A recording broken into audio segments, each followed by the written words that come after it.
शुरुआत करेंगे हजारीबाग से। अमन जोहार। तो चलो भाई शुरू करते हैं हजारीबाग से। तो जैसा कि हम पिछला क्लास में बताए थे कि हजारीबाग के कुछ प्रमुख क्षेत्र थे, कुछ प्रमुख राज्य थे, जैसे कि कुंडा था, खड़गडिहा था, छे था, केंदी था और रामगढ़ था। और इन सब में जो सबसे इंपॉर्टेंट था दोस्तों वह था रामगढ़। ठीक है, एमसीक्यू करा दीजिए। एमसीक्यू इसके बाद कराएंगे अमन भाई, क्योंकि पहले तो थ्योरी करेंगे, 4-5 स्लाइड का थ्योरी होता है, थोड़ा देर 10 से 15 मिनट का थ्योरी रहेगा। उसके बाद सारा 50 एमसीक्यू हम कराएंगे इसी स्लाइड से, जितना है ना, और सारा वीवीआई होगा। ठीक है, डेली ऐसे ही क्लास चलता है। तो हजारीबाग में दोस्तों यहाँ पे कुछ राज्य हुए, कुंडा, खड़गडिहा, छे, केंदी और रामगढ़। अब यहाँ से जो मेन सवाल पूछा जाएगा कि रामगढ़ का स्थापना कब हुआ? 1368 ईस्वी में। किसने किया? बाघदेव सिंह ने किया। ठीक है, गुड इवनिंग ऋषि। तो किसने किया? बाघदेव सिंह ने किया। और कब किया? 1368 ईस्वी में किया। इसके अलावा कंपनी सरकार को सबसे अधिक विरोध का सामना किसका करना पड़ा, ये पूछा जाता है। तो रामगढ़ का राजा जिसका नाम है मुकुंद सिंह। ठीक है, तो ईस्ट इंडिया कंपनी की सरकार थी दोस्तों, उसको सबसे अधिक विरोध का सामना मुकुंद सिंह का करना पड़ा, जो रामगढ़ का राजा था। आरती गुड इवनिंग। मुकुंद सिंह ने अंग्रेजों का खुला विरोध किया और पलामू अभियान के दौरान पलामू का राजा चित्रजीत राय, याद करो चित्रजीत राय, पिछले क्लास में पढ़े थे हम लोग। चित्रजीत राय जो है सैनाथ सिंह के साथ मिल करके वहां का जो पलामू का शासक था उसको हरा दिया था। ठीक है, और चित्रजीत राय खुद को अपना राजा बनाया था और दीवान किसको बनाया था? सैनाथ सिंह को बनाया था।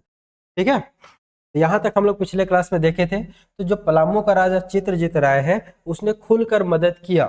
किसका मदद किया? मुकुंद सिंह का बहुत ही ज्यादा मदद किया। ठीक है, तो यहां से ये सारे इंपॉर्टेंट पॉइंट है कि रामगढ़ का स्थापना कब? 1368। किसने किया? बाघदेव सिंह ने। सबसे अधिक कंपनी सरकार को किसने विरोध किया? मुकुंद सिंह ने। मुकुंद सिंह को सबसे ज्यादा मदद किसने किया? पलामू का राजा चित्रजीत राय ने किया। ठीक है, अब आगे देखते हैं। बोलता है कि अंग्रेज हमला से परेशान हो गया था और अब अंग्रेज बदला लेना चाहता था। तो परिणाम क्या हुआ? 16 सितंबर 1771 पटना काउंसिल, यही पटना काउंसिल जहां पे अखौरी साहब गए थे, गोपाल राय को राजा बनाने के लिए। याद करो पिछला क्लास को। ठीक है, यही वह पटना काउंसिल है जहां पे अखौरी साहब गए थे कि गोपाल राय को राजा बना दीजिए, चित्रजीत राय को हटा दीजिए। तो अंग्रेज हमलों से परेशान हो गया था और 16 सितंबर 1771 को पटना काउंसिल के द्वारा, जो ईस्ट इंडिया कंपनी का काउंसिल था, रामगढ़ के राजा, तत्कालीन राजा जिनका नाम है मुकुंद सिंह, इन्हें 20,000 रुपया सालाना कर देने का आदेश दिया गया। ठीक है, माया गुड इवनिंग। तो जो पटना काउंसिल है उसने आदेश दिया रामगढ़ के राजा मुकुंद सिंह को कि भाई तुमको 20,000 रुपया सालाना टैक्स देना है।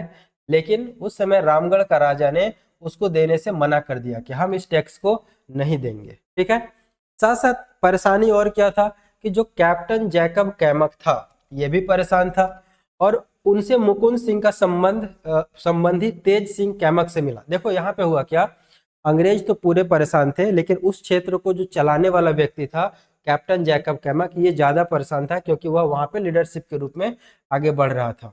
ठीक है, तो मुकुंद सिंह का एक उसका संबंधी कह दो, रिलेशनशिप का व्यक्ति जिसका नाम है तेज सिंह, ये जाकर के कैमक से मिल जाता है। जैसे कि पता है कि कोई ना कोई घर को तोड़ने वाला व्यक्ति होता है, तो ये जो तेज सिंह है ये भी वैसा ही व्यक्ति निकला। ये चाहता था कि मुकुंद सिंह को हटाया जाए, लेकिन तेज सिंह में इतनी हिम्मत नहीं थी कि मुकुंद सिंह का सामना कर सके। इसलिए तेज सिंह जाता है कैप्टन जैकब कैमक से मिलता है कि मुकुंद सिंह को हटाओ। अब अंग्रेज तो यही चाहता ही था कि कोई तो ऐसा मिल जाए, कोई तो ऐसा क्लू मिले, कोई तो ऐसा लूफोल मिले जिसको हम पकड़े और यहाँ से जो मुकुंद सिंह है उसको हटा दे। ठीक है, अब जाकर के तेज सिंह अंग्रेज से मिलता है तो ये कहता है कि भैया रामगढ़ के हकदार तो हम है, रामगढ़ का राजा हमें बना देना चाहिए। ठीक है, अंग्रेज बहुत खुश होते हैं कि चलो एक ऐसा मुल्ला हमको मिल गया है जिसके साथ मिल करके मुकुंद सिंह को अब हरा सकते हैं आसानी से। अब अंग्रेज और तेज सिंह दोनों मिलते हैं और दोनों मिल करके रामगढ़ पर हमला करते हैं। यहाँ से दोस्तों याद रखोगे, रामगढ़ पर हमला दो व्यक्ति ने मिलकर किया। एक तरफ अंग्रेज कैप्टन जैकब कैमक और दूसरे तरफ तेज सिंह, जो कि मुकुंद सिंह का ही अपना एक संबंधी था, रिलेटिव था। ठीक है, दोनों ने हमला किया। देख रहे हो, कैप्टन जैकब कैमक तथा कैप्टन इवेंस के द्वारा एक तरफ से हमला किया गया, ये दोनों अंग्रेज थे, और एक तरफ जो गद्दी का खुद को दावेदार बताता था तेज सिंह ये जो है हमला करता है। ठीक है, दोनों मिल करके हमला करते हैं। यहाँ तक क्लियर होगा, आगे बढ़ते हैं। अब जब ये लड़ाई होता है तो मुकुंद सिंह को भागना पड़ता है। ठीक है, क्यों भागना पड़ता है? तुम समझ सकते हो कि मुकुंद सिंह एक छोटा सा राज्य का है और ईस्ट इंडिया कंपनी ये ज्यादा पावरफुल है, तो तेज सिंह उसके साथ हो जाने के कारण ईस्ट इंडिया कंपनी को तो थोड़ा सा मजबूती मिला, उसको मजबूती नहीं मिला, थोड़ा सा सपोर्ट मिल गया तेज सिंह को, और वह मुकुंद सिंह को यहाँ पे भगा पाया। मुकुंद सिंह भाग करके पड़ोसी राज्य पंचेत में चला जाता है। दोस्तों याद रखोगे, मुकुंद सिंह भाग करके कहाँ चला जाता है? पड़ोसी राज्य, जोशी गुड इवनिंग, तो पड़ोसी राज्य पंचायत में चला जाता है। ठीक है, और अब अंग्रेज जो है रामगढ़ राज्य पे अपना कब्जा स्थापित कर लेते हैं। जो ये चाहते थे इनको मिल गया, और इस मिलने में जो सबसे ज्यादा सहयोग किया था वह कौन था? तो वह था भाई साहब तेज सिंह। अब ध्यान दो, जब पिछला बार मुकुंद सिंह से अंग्रेजों ने बात कहा था कि तुमको टैक्स देना पड़ेगा, तो कितना बोला था? 20,000। लेकिन जब राजा बनाया गया तेज सिंह को, तो तेज सिंह को इस शर्त पर राजा बनाया गया कि हम तुमको राजा बनाएंगे भाई, लेकिन तुमको ईयरली 30,000 रुपया टैक्स देना पड़ेगा। सोच रहे हो, तुरंत 10,000 रुपया बढ़ा दिया। ठीक है, तो ये लोग फायदा उठाते थे और कुछ भी नहीं करते थे। तो इन लोगों ने क्या किया, तुरंत से बोला कि अब 20,000 नहीं, 20,000 का तो कहीं नाम भी नहीं लिया, 30,000 रुपया ईयरली देना पड़ेगा। अब तेज सिंह के पास मजबूरी थी, क्योंकि इसका साथ दिया था अंग्रेज, तो मजबूरी था उसको टैक्स देना। ठीक है, अंत में क्या होता है? 1773 ईस्वी में पलामू, रामगढ़, छोटा नागपुर खास क्षेत्र को मिलाया जाता है। 3 क्षेत्र को मिलाया जाता है, पलामू, रामगढ़ और छोटा नागपुर क्षेत्र को मिलाया जाता है, और एक जिला बनाया जाता है उस समय, जिसका नाम है रामगढ़ जिला। क्या नाम है दोस्तों? रामगढ़ जिला। ठीक है, फिर आगे कहता है कि जो कैप्टन जैकब कैमक के अधीन था। अब ये जो रामगढ़ जिला बना वह किसके अधीन हो गया? Captain Jacob Camac. वर्तमान का जो रामगढ़ जिला है इसको हम अलग से पढ़ेंगे दोस्तों, जो हमारे पास 24 जिले हैं उनको अलग से पढ़ेंगे कि किसका स्थापना कब हुआ, ट्रिक से ऐसा पढ़ा देंगे कि पूरा याद हो जाए। ठीक है, लेकिन हम उस समय की बात कर रहे हैं 1773 में, कि पलामू क्षेत्र, रामगढ़ क्षेत्र और छोटा नागपुर खास, इन तीनों को मिलाया गया और रामगढ़ जिला बनाया गया। और यह जो जिला था वह किसके अधीन काम कर रहा था? कैप्टन जैकब कैमक के अधीन काम कर रहा था। ठीक है, अब ये कैप्टन जैकब कैमक के अधीन काम कर रहा था। अब यहाँ का आधिकारिक रूप से, आधिकारिक मतलब एक विधिवत रूप से वहां का राजा बनाया गया, रामगढ़ का राजा बनाया गया किसको? तेज सिंह को। याद रखेंगे, रामगढ़ का राजा किसको बनाया गया? तेज सिंह को। कब बनाया गया? 1774 में। 1773 में जिला बनता है पलामू, रामगढ़ और छोटा नागपुर को मिलाकर के रामगढ़ जिला, जिसको जो लीड कर रहा था वह था कैप्टन जैकब कैमक।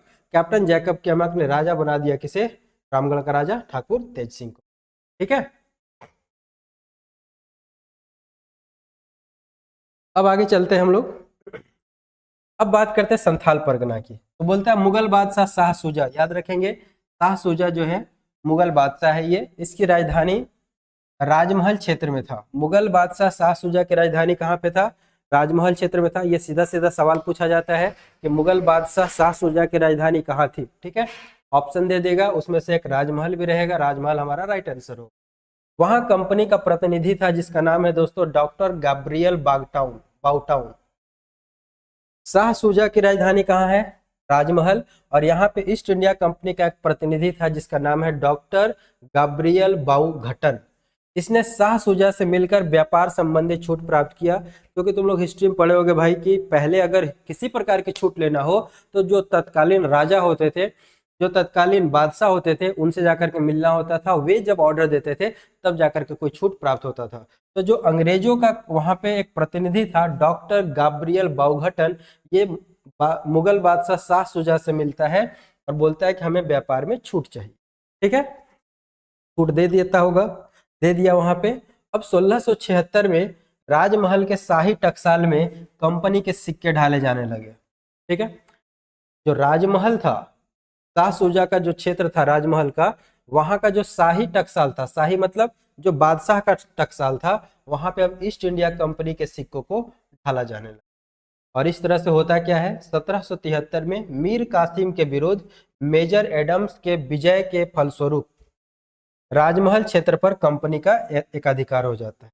ठीक है, यहां से सिर्फ एक चीज याद रखना है कि 1773 ईस्वी में कंपनी का एकाधिकार हो गया, यानी कि अब सर्वे सर्वा मालिक राजमहल क्षेत्र का कौन हो जाता है, तो कंपनी हो जाता है। पूछा हुआ सवाल है कि राजमहल क्षेत्र पर कंपनी का एकाधिकार कब स्थापित हुआ, 1763 में। सिर्फ इस बात को याद रखना, ठीक है। अब चलते हैं आगे दोस्तों, ये प्रमुख विद्रोह है जो आज के क्लास के बाद हम लोग आगे की ओर कंटिन्यू करने वाले हैं, ठीक है। झारखंड के प्रमुख विद्रोह, कुछ प्रमुख विद्रोह हैं जो यहाँ पे दिया हुआ है। इसको याद कैसे करेंगे, याद करने का एक तगड़ा तरीका हम बता रहे हैं दोस्तों। पहले एक बार पढ़ लेते हैं। देखो, ढाल विद्रोह है सबसे पहला, जो 1767 से शुरू होता है और 1777 तक रहता है, मतलब कि 10 साल रहता है। चुआड़ विद्रोह 69 से शुरू होता है, 1805 तक रहता है। 70 और 70 30 35 36 साल तक ये रहता है चुआड़ विद्रोह। फिर चेरोह विद्रोह। अच्छा, ये डिफरेंस इसलिए जरूरी है ना कि हमको एग्जाम में एक क्लिक कर जाता है एकदम से। अच्छा, अगर ये नहीं याद है तो इतने साल तक चला था, एक अप्रोक्स वैल्यू निकाल पाते हैं। चेरो विद्रोह 1770 से शुरू हुआ, 1818 तक चला दोस्तों। भोगता विद्रोह 1770 में शुरू हुआ, 1771 तक चला। खटवाल विद्रोह 1772 से शुरू हुआ, 1773 तक चला। पहाड़िया विद्रोह 1772 से शुरू हुआ, 1782 तक चला। कमाड़ विद्रोह 1782 से शुरू हुआ, 1821 तक चला। तिलका विद्रोह 1784 से शुरू हुआ, 1785 तक चला। हो विद्रोह 1820 से शुरू हुआ और 1821 तक चला। कोल विद्रोह 1831 से शुरू हुआ, 1832 तक चला। भूमिज विद्रोह 1832 से शुरू हुआ, 33 तक चला। संथाल विद्रोह 1855 से शुरू हुआ, 1856 तक चला। सरदारी आंदोलन 1858 से शुरू हुआ, 1895 तक चला। खरवार आंदोलन 1874 में हुआ। बिरसा आंदोलन 1899 से 1900 तक चला। टाना भगत आंदोलन 1914 में हुआ और लास्ट हुआ हरि बाबा आंदोलन जो 1931 में हुआ। अब साथियों, ये तो हम पढ़ दिए, ठीक है। याद कैसे करेंगे, तो देखो एक हम तरीका बता रहे हैं, जो हम कहानी अभी बताने वाले हैं उसको दिमाग में एज टू एज बैठा लेना। कोई जगह था जो ढाल था, क्या था, ढाल था। तो ढाल था तो वहां पे चूने लगे, जैसे पानी अगर ढाल में डालते हैं तो पानी चूने लगता है, तो ढाल था, पानी चूने लगा, ठीक है। अब चूने लगा तो वहां पे मिट्टी भीग गया, तो कोई आया और मिट्टी को चेड़ दिया। चेड़ दिया मतलब जैसे हल चलाते हैं ना, तो मिट्टी दो हिस्सा में फट जाता है, तो मिट्टी को चेड़ दिया, चेड़ दिया। अब वहां पे जब चेड़ दिया तो वहां पे फसल उगा, क्या होगा, फसल उगा। लोग उसका भोग करने लगे, उपभोग करने लगे, यानी कि खाने लगे। तो ढाल था, चूने लगा, चेड़ दिए, अब उसका हम भोग करने लगे। अब जैसे जैसे कोई चीज को खाओगे दोस्तों, धीरे धीरे वह घटते जाएगा, तो अब क्या होने लगा, घटने लगा, ठीक है। अब घटने लगा तो फिर से हमारी जरूरत पड़ी, तो हम भागते हुए कहाँ पे गए, पहाड़ की ओर गए, तो पहाड़िया विद्रोह हुआ। अब जैसे ही पहाड़ की ओर गए तो हमारे घर में मम्मी पापा थे, उनको पता चला कि हम पहाड़ की ओर गए हैं, तो हमको आए और तमाचा जड़ दिए, तो क्या हो गया, तमाड़ विद्रोह। हम रोने लगे, जोर जोर से रोने लगे। अब मम्मी पापा दुख में आ गए कि मेरा बेटा रो रहा है, तो उन्होंने मुझे तिलक लगाया, तिलक लगाया तो तिलका विद्रोह। फिर भी हम चुप नहीं हुए, तो बच्चा को किया जाता हो, तो पापा ने मुझे क्या किया, मम्मी ने क्या किया, तिलक लगाया और हमको हो किया, ठीक है। जब हो किया तो हम अब रोना बंद कर दिए, हम कूल हो गए, कोल विद्रोह, ठीक है। अब मम्मी पापा ने कहा कि अब तुमको कहीं जाने की जरूरत नहीं है, हम तुमको भूमि देते हैं, ठीक है। तो अगला क्या हो गया दोस्तों, भूमिज विद्रोह, ठीक है। अगला क्या हो गया दोस्तों, भूमिज विद्रोह, पूरा याद हो जाएगा, भूमिज विद्रोह। अब इसी भूमि पे हम क्या करते हैं, एक संस्था बनाते हैं, तो हो जाता है संथाल विद्रोह। संस्था बनाते हैं भूमि पे और वहां पे एक सरदार को रखते हैं कि तुम्ही को सब काम को करना है, ठीक है। तो वहां पे 3 लोग आते हैं दोस्तों, खरवार, बिरसा और टाना। खरवार, बिरसा और टाना। सरदार को जब हम वहां पे बनाते हैं काम करने के लिए, तो 3 लोग आते हैं, खरवार, बिरसा और टाना। ये तीनों मिलते हैं और सरदार के खिलाफ एक आंदोलन कर देते हैं, जिसे हरि बाबा आंदोलन के नाम से जाना जाता है। तो ये पूरा अगर ये कहानी याद रहेगा ना, तो पूरा एक सीरीज में सब याद हो जाएगा। बोलो, समझ में आया दोस्तों, क्या समझ में आया सभी को।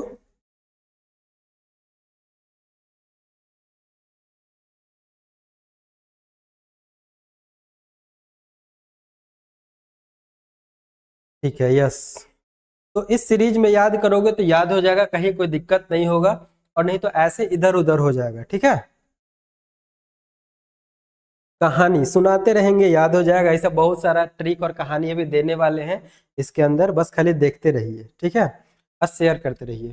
तो उम्मीद करते हैं ये बात समझ में आ गया होगा दोस्तों। अब चलते हैं हम आगे और शुरुआत करते हैं आज विद्रोह का, जो है ढाल विद्रोह। सबसे पहला जो विद्रोह है ये हम क्या पढ़ने वाले हैं, ढाल विद्रोह। ठीक है, चलिए बढ़े आगे, ढाल विद्रोह बताया जाए।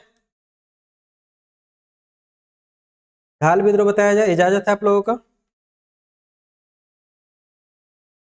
1767 से 1777 तक चला था, 1767 टू 1777। चलिए ठीक है, आगे बढ़ते हैं।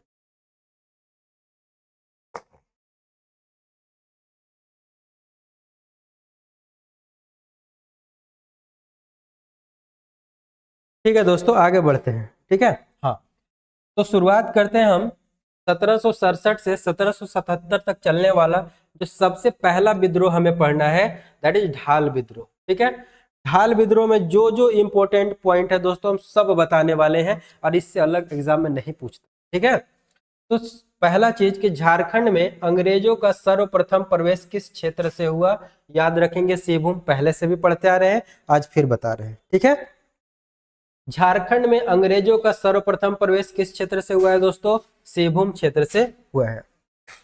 और उनके खिलाफ प्रथम विद्रोह भी कहां हुआ, सिंहभूम से। सवाल पूछेगा कि झारखंड में अंग्रेजों का प्रथम प्रवेश कहां पे हुआ, सिंहभूम में हुआ। झारखंड में अंग्रेजों के खिलाफ प्रथम विद्रोह कहां पे किया गया, तो वह भी सिंहभूम में ही किया गया। ये दोनों का जवाब क्या हो जाएगा, सिंहभूम ही हो जाएगा। ठीक है, अब देखो उस समय के तत्कालीन राजा थे, ढाल भूम के तत्कालीन राजा, जिनका नाम है दोस्तों जगन्नाथ ढाल। क्या नाम है, जगन्नाथ ढाल। तो जगन्नाथ ढाल जो है अपने सारे लोगों के साथ मिल करके एक विद्रोह कर देते हैं 1767 ईस्वी में, और इसी विद्रोह को क्या कहते हैं, ढाल विद्रोह। ठीक है, ये कितने वर्षों तक चला था, तो ये 10 वर्षों तक चलने वाला विद्रोह था, और अंत में जाकर के ये खत्म कब होता है, 1777 ईस्वी में ये खत्म हो जाता है। ठीक है दोस्तों, 1777 ईस्वी में ये खत्म हो जाता है, और खत्म जब होता है तो जगन्नाथ ढाल को पुनः ढाल भूम का राजा स्वीकार किया जाता है, तब ये खत्म होता है। इतना दबदबा था जगन्नाथ ढाल का कि अंग्रेज इससे लड़ते हैं, लेकिन परेशान हो जाते हैं, लड़ लड़ के हटाने का पूर्ण प्रयास करते हैं, लेकिन हटा नहीं पाते हैं।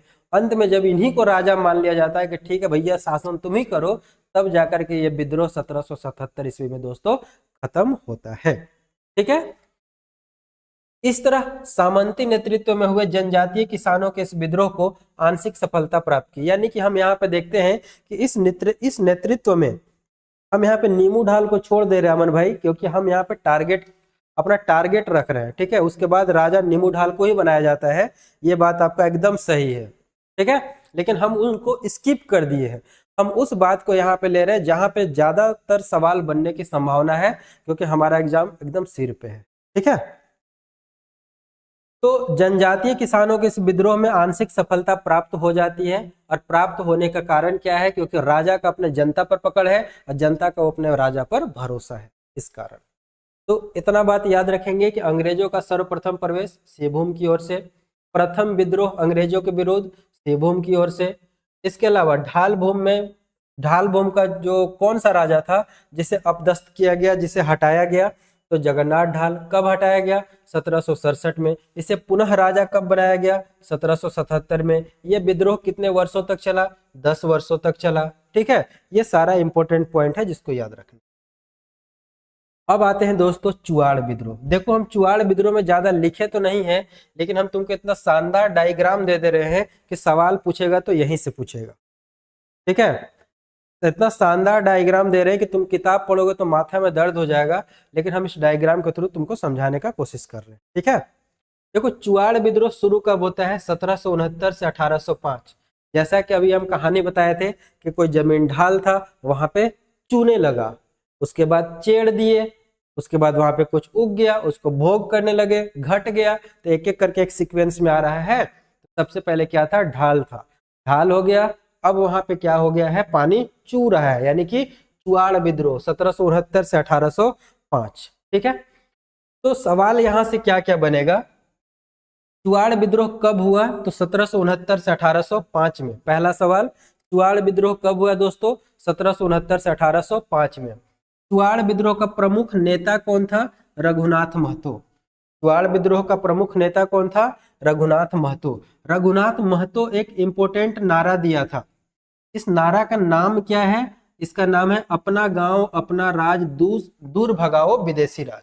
ठीक है। तो चुआड़ विद्रोह के जो नेता हुए रघुनाथ महतो, इन्होंने एक नारा दिया था, अपना गांव अपना राज दूर भगाओ विदेशी राज। ये नारा कब दिया गया? 1769 में, जब इस विद्रोह की शुरुआत होती है। ठीक है दोस्तों, अपना गांव अपना राज दूर भगाओ विदेशी राज, शाबाश अमन। ठीक है, ये नारा दिया था। अब इस विद्रोह को शांत करने वाले कौन कौन अंग्रेज थे जिन्होंने मिल करके इस विद्रोह को पूरा तरीका से खत्म कर दिया? ये गफन कोई नाम नहीं है साथी, ये ट्रिक है। गफन क्या है? ट्रिक है कि इस चुआड़ विद्रोह को खत्म करने में 3 अंग्रेजों ने मदद किया। एक का नाम था गुडियार, एक का नाम है फोर्बिस और एक का नाम है नन। गुडियार, फोर्बिस, नन, इसी को बोलते हैं गफन। ठीक है, ग से गुडियार, फ से फोर्बिस और न से नन, इन्होंने मिल करके चुआड़ विद्रोह को शांत कर दिया। ठीक है, चुआड़ विद्रोह हुआ कहाँ था? तो ये मानभूम का क्षेत्र था, जिसे जंगल महाल के रूप में जाना जाता था। यहीं पे चुआड़ विद्रोह हुआ था। ठीक है, तो ये सारा इंपॉर्टेंट टर्म था। अब अगर किताब पढ़ोगे ना तो इसी को बहुत लंबा चौड़ा कहानी में लिखा हुआ है, पढ़े ही होगे, नहीं पढ़े होगे तो एक बार पढ़ लेना। ठीक है, तो चुआड़ विद्रोह कब हुआ? 1769 से 1805। 1769 में नारा दिया गया, अपना गांव अपना राज दूर भगाओ विदेशी राज। नारा किसने दिया दोस्तों? रघुनाथ महतो ने दिया। 3 अंग्रेजों ने साथ निभाया, जिसका नाम है गफन। गफन ट्रिक है, ग से गुडियार, फ से फोर्बिस, न से नन। कहाँ पे हुआ? मानभूम के क्षेत्र में हुआ, जो जंगल महाल का क्षेत्र कहलाता है। क्लियर बात? ठीक है, चुआड़ विद्रोह हमारा हुआ। अब यहाँ पे कुछ महत्वपूर्ण और चीज है, देखो। यहाँ पे जो काम करने वाले जमींदार थे, ठीक है, काम करने वाले जो जमींदार थे, और जमींदारों के यहाँ जो काम करने वाले सिपाही थे, इनको पाइक कहा जाता था। क्या कहा जाता था? पाइक कहा जाता था। और जो पाइक को जो जमीन दिया, जो पाइक को जो जमीन अलॉट होता था जमींदारों के द्वारा, उस जमीन को दोस्तों पाइकन जमीन कहा जाता। क्या कहा जाता था? पाइकन जमीन कहा जाता था। ठीक है, जमींदारों के यहाँ काम करने वाले सिपाही को पाइक कहा जाता था साथियों। और पाइक को जो रेमुनरेशन दिया जाता था, काम के बदले जो उपहार दिया जाता था, वह जमीन के रूप में मिलता था, और उस जमीन को हम पाइकन जमीन कहते थे। क्या कहते थे? पाइकन जमीन कहते थे। अब क्या कारण था? क्या कारण था कि ये चुआड़ विद्रोह हुआ? 1769 से 1805 का जो विद्रोह है दोस्तों, क्या कारण था इस विद्रोह का? इसके कारण में तुमसे पूछा जाता है, और वहां पे ऑप्शन भी देगा। पहला ऑप्शन अकाल, दूसरा ऑप्शन जमीन की नीलामी, तीसरा ऑप्शन लगान में वृद्धि, चौथा इनमें से सभी। अब बताओ क्या आंसर हो जाएगा? चुआड़ विद्रोह का कारण, पहला अकाल, दूसरा जमीन की नीलामी, तीसरा लगान में वृद्धि, चौथा इनमें से सभी। तो क्या हो जाएगा साथियों आंसर? बताइए आंसर क्या हो जाएगा चुआड़ विद्रोह का कारण?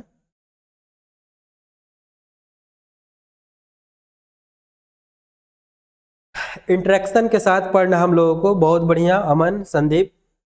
संदीप बी नहीं होगा, डी हो जाएगा। All of this is correct. Rishi सभी। चलो, अब यहाँ पे अकाल की हम थोड़ा चर्चा कर लेते हैं, क्योंकि चुआड़ विद्रोह के दौरान दोस्तों 3 बार अकाल पड़ा। कौन कौन समय था? 1770 में, 1777 में। पहला अकाल 1769 में दोस्तों चुआड़ विद्रोह शुरू होता है, जस्ट 1 साल के बाद अकाल पड़ता है। ठीक है, फिर उसके जस्ट 7 साल के बाद, देखो 70 से 77, कितना साल के बाद अकाल पड़ा? 7 साल के बाद अकाल पड़ता है। और फिर 1777 से सीधे 1800 ईस्वी में, यानी कि सीधा 23 साल के बाद अकाल पड़ता है। ठीक है, 23 साल के बाद अकाल पड़ता है। ये चीज को ध्यान रखना है। रिवीजन करना एकदम आसान है दोस्तों, जैसे हम बता रहे हैं वैसे तुम रिवीजन कर लोगे ना, एकदम पक्का है, क्वेश्चन छूटेगा नहीं। ठीक है, अब सवाल पूछते हैं, बताओ जरा, चुआड़ विद्रोह को दबाने वाला अंग्रेज कौन कौन था? जल्दी से बताओ, चुआड़ विद्रोह को दबाने वाला अंग्रेज कौन कौन था जिसने चुआड़ विद्रोह को दबा दिया? बताओ दोस्तों, चुआड़ विद्रोह को दबाने वाला अंग्रेज का नाम क्या था?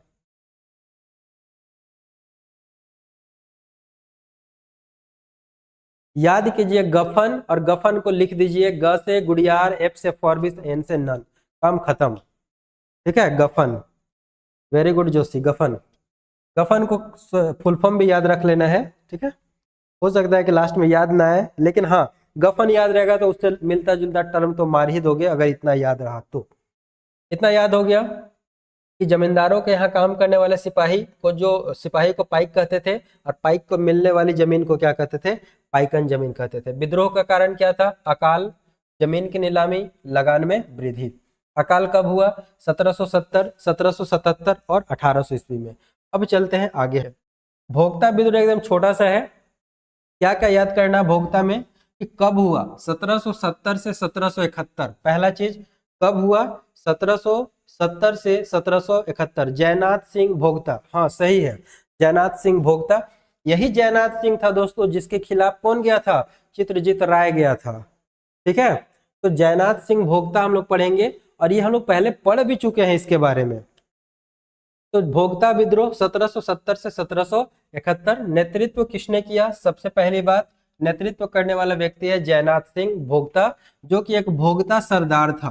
क्या था, भोक्ता सरदार था।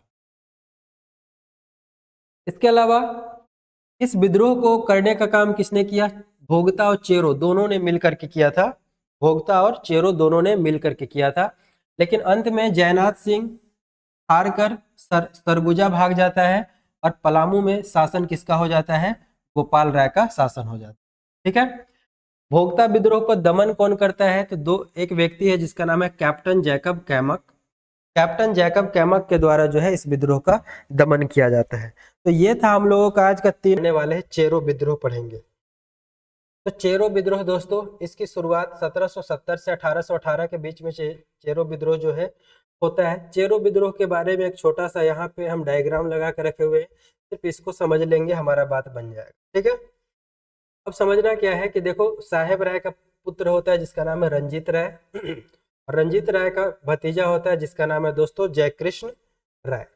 जयकृष्ण राय शासन कर रहा होता है पलामू पे। ठीक है, चेरो राजा के रूप में शासन कर रहा होता है। चूंकि इस क्लास को हम पहले देख चुके हैं, पढ़ चुके हैं, शासन कर रहा होता है। अब ये क्या करता है जयकृष्ण राय, जयकृष्ण राय जो है सैनाथ सिंह को, जो कि रंका का ठाकुर था, कहाँ का ठाकुर था, रंका का ठाकुर था सैनाथ सिंह, इसका हत्या करवा देता है। अब जब इसका हत्या हो जाता है, इसका जो भतीजा था जयनाथ सिंह, ये चैनपुर का राजा था। जयनाथ सिंह को इस बात से गुस्सा आ जाता है कि भैया ये कैसे हो गया। तो ये जाकर के मिलता है रंजीत राय का पोता जिसका नाम है चित्रजीत राय से, और ये दोनों आपस में मिल जाते हैं। चित्रजीत राय और जयनाथ सिंह आपस में मिल जाते हैं, और ये दोनों मिल करके फिर क्या करते हैं, एक लड़ाई करते हैं जयकृष्ण राय के खिलाफ। और इस लड़ाई को दोस्तों बोला जाता है चेतमा की लड़ाई, जो 1770 ईस्वी में होता है। ठीक है, 1770 ईस्वी में होता है, और ये कहाँ पे होता है, तो ये सतबरवा के निकट होता है, सतबरवा के नजदीक होता है। गुड इवनिंग प्रियंका, आरती गुड इवनिंग, सभी को गुड इवनिंग है दोस्तों। ठीक है, तो जयकृष्ण राय और एक तरफ, और जगन्नाथ सिंह और चित्रजीत राय एक तरफ, दोनों मिल करके एक लड़ाई करते हैं सतबरवा के नजदीक में, जिसे चेतमा के लड़ाई के नाम से जाना जाता है, और ये 1770 में होता है। ठीक है, जयकृष्ण राय हार जाता है। अब यहाँ पे शासन कौन चलाने लगता है, चित्रजीत राय के द्वारा शासन चलाया जाता है। चित्रजीत राय खुद को राजा बनाता है, और जयनाथ सिंह को दीवान बनाता है। जयनाथ सिंह को क्या बनाता है दोस्तों, दीवान बनाता है। अब बात आगे चलती है।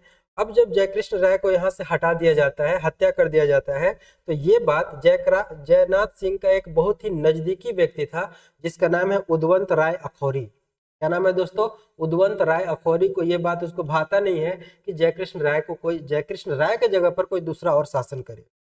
ठीक है, ये चाहता था, यानी कि उदवंत राय अखौरी चाहता था कि जयकृष्ण राय का एक पोता है जिसका नाम है गोपाल राय, गोपाल राय पलामू पे शासन करे। लेकिन गोपाल राय शासन नहीं कर रहा था, उसके समय पे चित्रजीत राय शासन कर रहा था जयनाथ सिंह के दीवानी के नेतृत्व में। ठीक है, तो उदवंत राय अखौरी जो है अब हड़बड़ में जाता है, British east India company Patna के पास जाता है, और वहां पर जाकर के उससे मदद की बात करता है कि हमारे जो महाराज हैं जयकृष्ण राय, इनकी हत्या हो गई है, और उसके जगह पर चित्रजीत राय शासन कर रहा है। हम चाहते हैं कि आप हमारी मदद कीजिए और आप गोपाल राय को राजा बनाइए। ठीक है, कंपनी इस बात के लिए मान जाती है और वह जो है गोपाल राय को राजा बनाती है दोस्तों। और अब फाइनली होता क्या है कि गोपाल राय को राजा बनाने के क्रम में एक तरफ गोपाल राय और अंग्रेज, दूसरे तरफ चित्रजीत राय और जयनाथ सिंह, इनके साथ एक युद्ध होता है दोनों के बीच में। अब जाहिर सी बात है कि अंग्रेज गोपाल राय के साथ साथ है तो इसकी ताकत ज्यादा है। तो इस कंडीशन में चित्रजीत राय और जयनाथ सिंह युद्ध को हार जाते हैं और इस युद्ध में गोपाल राय और अंग्रेज जीत जाते हैं और फाइनली गोपाल राय यहाँ पे जीत जाते हैं और इनको राजा बना दिया जाता है। और अब पलामू का राजा कौन बनता है? गोपाल। ठीक है, ये छोटा सा कहानी था, चूंकि ये चीज को हम पहले भी पढ़ चुके हैं। आज से 3 4 5 क्लास पहले लमसम अगर जाकर देखेंगे तो वहां ये चीज को सेम टू सेम पढ़ाया हुआ है। ठीक है, तो हम यहाँ पे ज्यादा समय नहीं देंगे दोस्तों, हम इसके बाद चलते हैं। हमने क्या क्या पढ़ा? कल हम लोग देख चुके थे ढाल विद्रोह, दूसरा देख चुके थे चुआड़ विद्रोह, तीसरा देख चुके थे दोस्तों भोगता विद्रोह। ठीक है, आज देख लिए चेरो विद्रोह। अब हम आगे की ओर पढ़ रहे हैं और अगला है हम लोगों का घटवाल विद्रोह। ठीक है, अगला है हम लोगों का घटवाल विद्रोह। सभी दोस्त लाइव आ चुके हैं, सभी को वंस अगेन गुड इवनिंग। और सेशन को एक बार लाइक कर देंगे दोस्तों और इसको शेयर भी कर देंगे अपने अपने ग्रुप में। ठीक है, ताकि और बच्चे हमारे साथ जुड़ सके। बात करते हैं घटवाल विद्रोह। घटवाल विद्रोह कब होता है? तो ये 1772 से शुरू होता है, 1773 तक चलता है, जिसे घटवाल विद्रोह के नाम से जानते हैं। घटवाल आखिर कहते किसको थे? अगर हम ये समझने का प्रयास करें तो जब पहाड़ के रास्ते कोई जाता था तो उससे कुछ लोग जो है महसूल वसूलते थे। महसूल का मतलब होता है दोस्तों टैक्स। पहाड़ के रास्ते यदि कोई जाता था तो उससे लोग क्या वसूलते थे? टैक्स वसूलते थे। तो जो लोग थे जो टैक्स वसूलने या महसूल वसूलने का कार्य करते थे, इन्हीं को कहा जाता था घटवाल। और इन्हीं के द्वारा जो विद्रोह किया गया 1772 से 73 में, इसी का नाम क्या पड़ा दोस्तों? घटवाल विद्रोह। ठीक है, अब जो है 1772 ईस्वी में अंग्रेजों के विरुद्ध हजारीबाग, खास करके इसका जो रामगढ़ राज्य है, रामगढ़ राज्य के घटवालों के द्वारा जो विद्रोह किया गया है, इसे ही घटवाल विद्रोह के रूप में जाना जाता है। तो घटवाल विद्रोह में मुख्य रूप से कहाँ के लोग शामिल रहे? हजारीबाग क्षेत्र के रामगढ़ राज्य के लोग यहाँ पे शामिल रहे। अच्छा, अब रीजन अगर पूछ ले कि बताओ कि घटवाल विद्रोह का क्या कारण था, क्या इनकी समस्या थी, तो घटवालों की समस्या ये थी दोस्तों कि इनके जो राजा था, ठीक है, राजा के प्रति इनका व्यवहार सही नहीं था। इनका व्यवहार मतलब कि जो घटवालों के राजा थे, इनके प्रति जो और लोग थे, चाहे वो अंग्रेजी क्यों ना हो जाए, वे इनके खिलाफ सही व्यवहार नहीं करते थे। तो इन लोग राजा के अपमान को अपना अपमान समझ करके इस लड़ाई को लड़ रहे थे, जिसे हम घटवाल विद्रोह के नाम से जानते हैं। सिर्फ एक लाइन। ठीक है, चंचला गुड इवनिंग। ठीक है दोस्तों, ये भी समझ गए होंगे। अब चलते हैं हम आगे। देखो, रामगढ़ के राजा जिसका नाम है मुकुंद सिंह, ऑलरेडी डिस्क्राइब है। रामगढ़ के राजा मुकुंद सिंह पर उसके अपने ही संबंधी जिसका नाम है तेज सिंह ने अधिकार जताया, जिसका साथ अंग्रेज अधिकारी कैप्टन जैकब कैमक ने दिया था। ये सब ऑलरेडी प्रीवियस क्लास में डिस्कस किया हुआ साथियों। ठीक है, कि रामगढ़ का राजा मुकुंद सिंह है, उसके ऊपर अधिकार किसने जताया? तेज सिंह। और तेज सिंह को राजा बनने में सहयोग किसने दिया था? कैप्टन जैकब कैमक ने दिया था। ठीक है, अब जब ये लड़ाई हुआ था तो हजारीबाग का 6 और चंपा जो राज्य था, इसके द्वारा मुकुंद सिंह का साथ मिला था। मुकुंद सिंह को साथ कहां कहां से मिला था? हजारीबाग के 6 और चंपा से मिला था। और जहां रामगढ़ राज्य पर दक्षिण के तरफ से कैप्टन जैकब कैमक तथा उत्तर की ओर से तेज सिंह द्वारा हमला किया गया था, ये भी हम लोग देखे थे। ठीक है, प्रीवियस क्लास में हम लोग ये भी देखे थे कि उत्तर के तरफ से किसने हमला किया था? तो उत्तर के तरफ से तेज सिंह था और दक्षिण के तरफ से कौन था? कैप्टन जैकब कैमक था, जो अपने सिपाहियों के साथ था और हमला मुकुंद सिंह पर किया गया था। और मुकुंद सिंह के इस लड़ाई में मुकुंद सिंह का साथ देने वाला 6 राज्य था और चंपा राज्य था, और ये दोनों हजारीबाग के तहत आता। ठीक है, अब इस कंडीशन में जब मुकुंद सिंह यहाँ से हार जाता है दोस्तों, तो ये अपना राज्य छोड़कर भाग जाता है और फाइनली रामगढ़ का राजा किसे बना दिया जाता है? तो रामगढ़ का राजा बना दिया जाता है तेज सिंह। ठीक है, किसे बनाया जाता है? तेज सिंह को। तो हम कह सकते हैं यहाँ पे एक बात कि ये जो विद्रोह है, जिसे हम घटवाल विद्रोह कह रहे हैं, ठीक है, घटवाल विद्रोह का जो दमन है, इसको खत्म करने का काम यह किसके द्वारा किया? तो कैप्टन जैकब कैमक के द्वारा किया गया। हम ये कह सकते हैं घटवाल विद्रोह का दमन किसने किया? कैप्टन जैकब कैमक ने किया था। ठीक है, अब चलते हैं आगे। पहाड़िया विद्रोह। पहाड़िया विद्रोह में कुछ इंपॉर्टेंट यहाँ पे चार्ट है जहां से सवाल कई तरह के बने हुए हैं और आगे भी बनेंगे। पहली बात कि पहाड़िया विद्रोह की शुरुआत कब होती है? 1772 में, और कब तक चलता है? 1782 ईस्वी तक चलता है। ठीक है, पहाड़िया विद्रोह का शुरुआत दोस्तों 1772 में और चलता है 1782 में। पहाड़िया जनजाति की अपनी कुछ उपजातियां हैं जिनका नाम है माल पहाड़िया, सौरिया पहाड़िया और कुमार भाग पहाड़िया। दोस्तों याद रखोगे, माल पहाड़िया की 3 उपजातियां हैं। एक का नाम पहाड़िया जनजाति की 3 उपजातियां हैं। पहला है माल पहाड़िया, दूसरा सौरिया पहाड़िया और तीसरा है कुमार भाग पहाड़िया। पहला तो ये उपजाति याद रखेंगे कि संख्या कितनी है दोस्तों? 3 है। दूसरा बात याद रखेंगे कि आखिर पहाड़िया विद्रोह कितने चरण में हुआ? तो इसके 4 चरण थे दोस्तों। पहला हुआ 1772 में, फिर 1778 में यानी कि 6 साल के बाद, फिर 1 साल के बाद यानी कि 1779 में, और फिर 2 साल के बाद यानी कि 1781 और 82 में। ठीक है, यहाँ पे जो इम्पोर्टेंट बात है ये क्या है कि पहाड़िया विद्रोह जो सर्वप्रथम विद्रोह हुआ 1772 ईस्वी में, इसका नेतृत्व किसके द्वारा किया गया? रमना आहड़ी के द्वारा किया गया। क्या याद रखेंगे? पहाड़िया जनजाति का जो सर्वप्रथम विद्रोह था जो 1772 ईस्वी में हुआ, यह रमना आहड़ी के द्वारा किया गया। इसके बाद 6 साल के बाद जो विद्रोह हुआ 1778 ईस्वी में, इसका नेतृत्व जगन्नाथ देव के द्वारा। देखो सवाल यही पूछा हुआ है दोस्तों, किसने और कब, किसने और कब, जहां से जो सवाल बना वही यहाँ पे लिखा हुआ है। 1772 में रमना आहड़ी ने किया, 1778 में जगन्नाथ देव ने किया, और तीसरा ये उतना ज्यादा पूछा हुआ नहीं है। 1779 में सिर्फ याद रखेंगे कि 1779 में तीसरा विद्रोह हुआ। चौथा विद्रोह बहुत ज्यादा इंपॉर्टेंट है। ठीक है, इसलिए देखो डेट के साथ दिया हुआ है कि चौथा जो विद्रोह हुआ 1781 से 1782 में, ये इस विद्रोह को करने का काम कौन किया? तो महेशपुर की एक रानी थी जिसका नाम है दोस्तों रानी सर्वेश्वरी।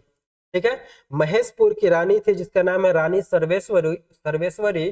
तो रानी सर्वेश्वरी के द्वारा पहाड़िया विद्रोह का चौथा चरण पूर्ण किया गया और फाइनली इनकी भागलपुर जेल में मृत्यु हो जाती है 6 मई 1807 ईस्वी।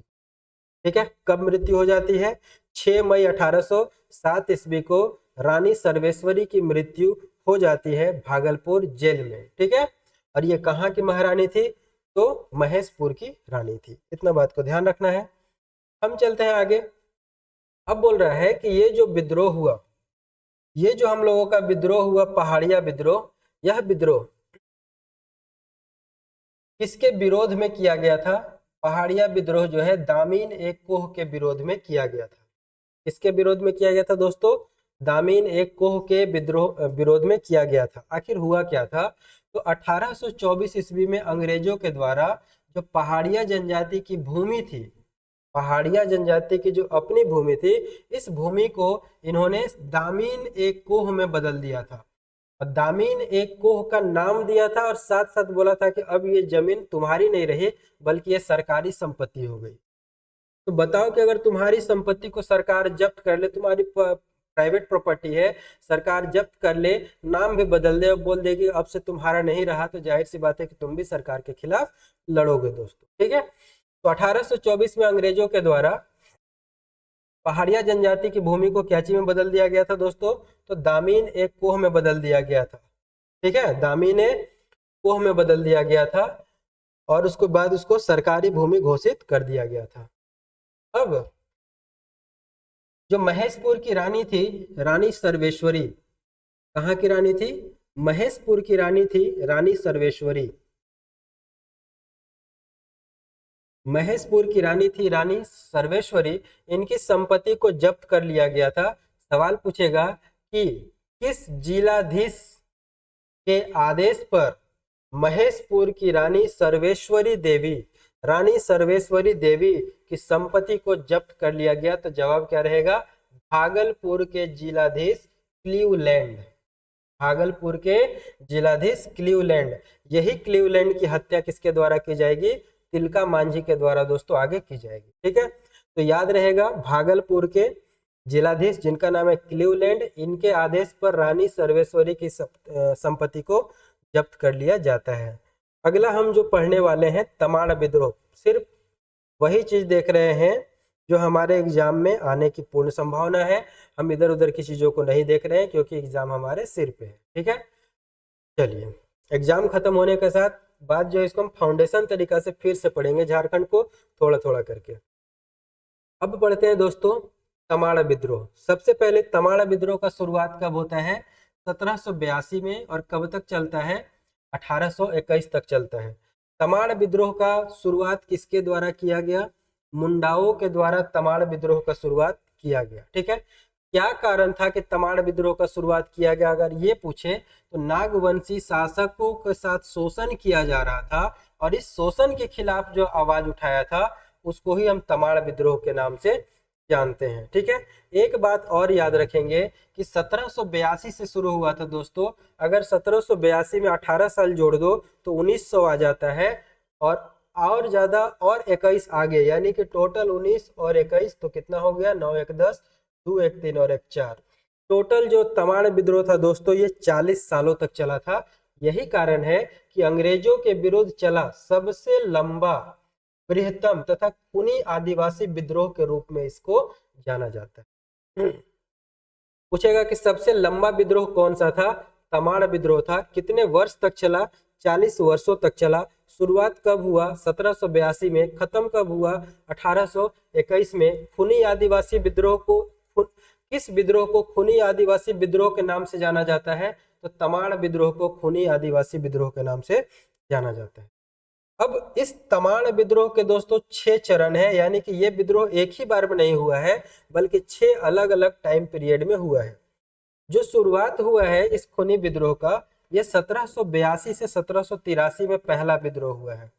ध्यान देंगे, पहला विद्रोह का शुरुआत 1782 से 83 में हुआ है।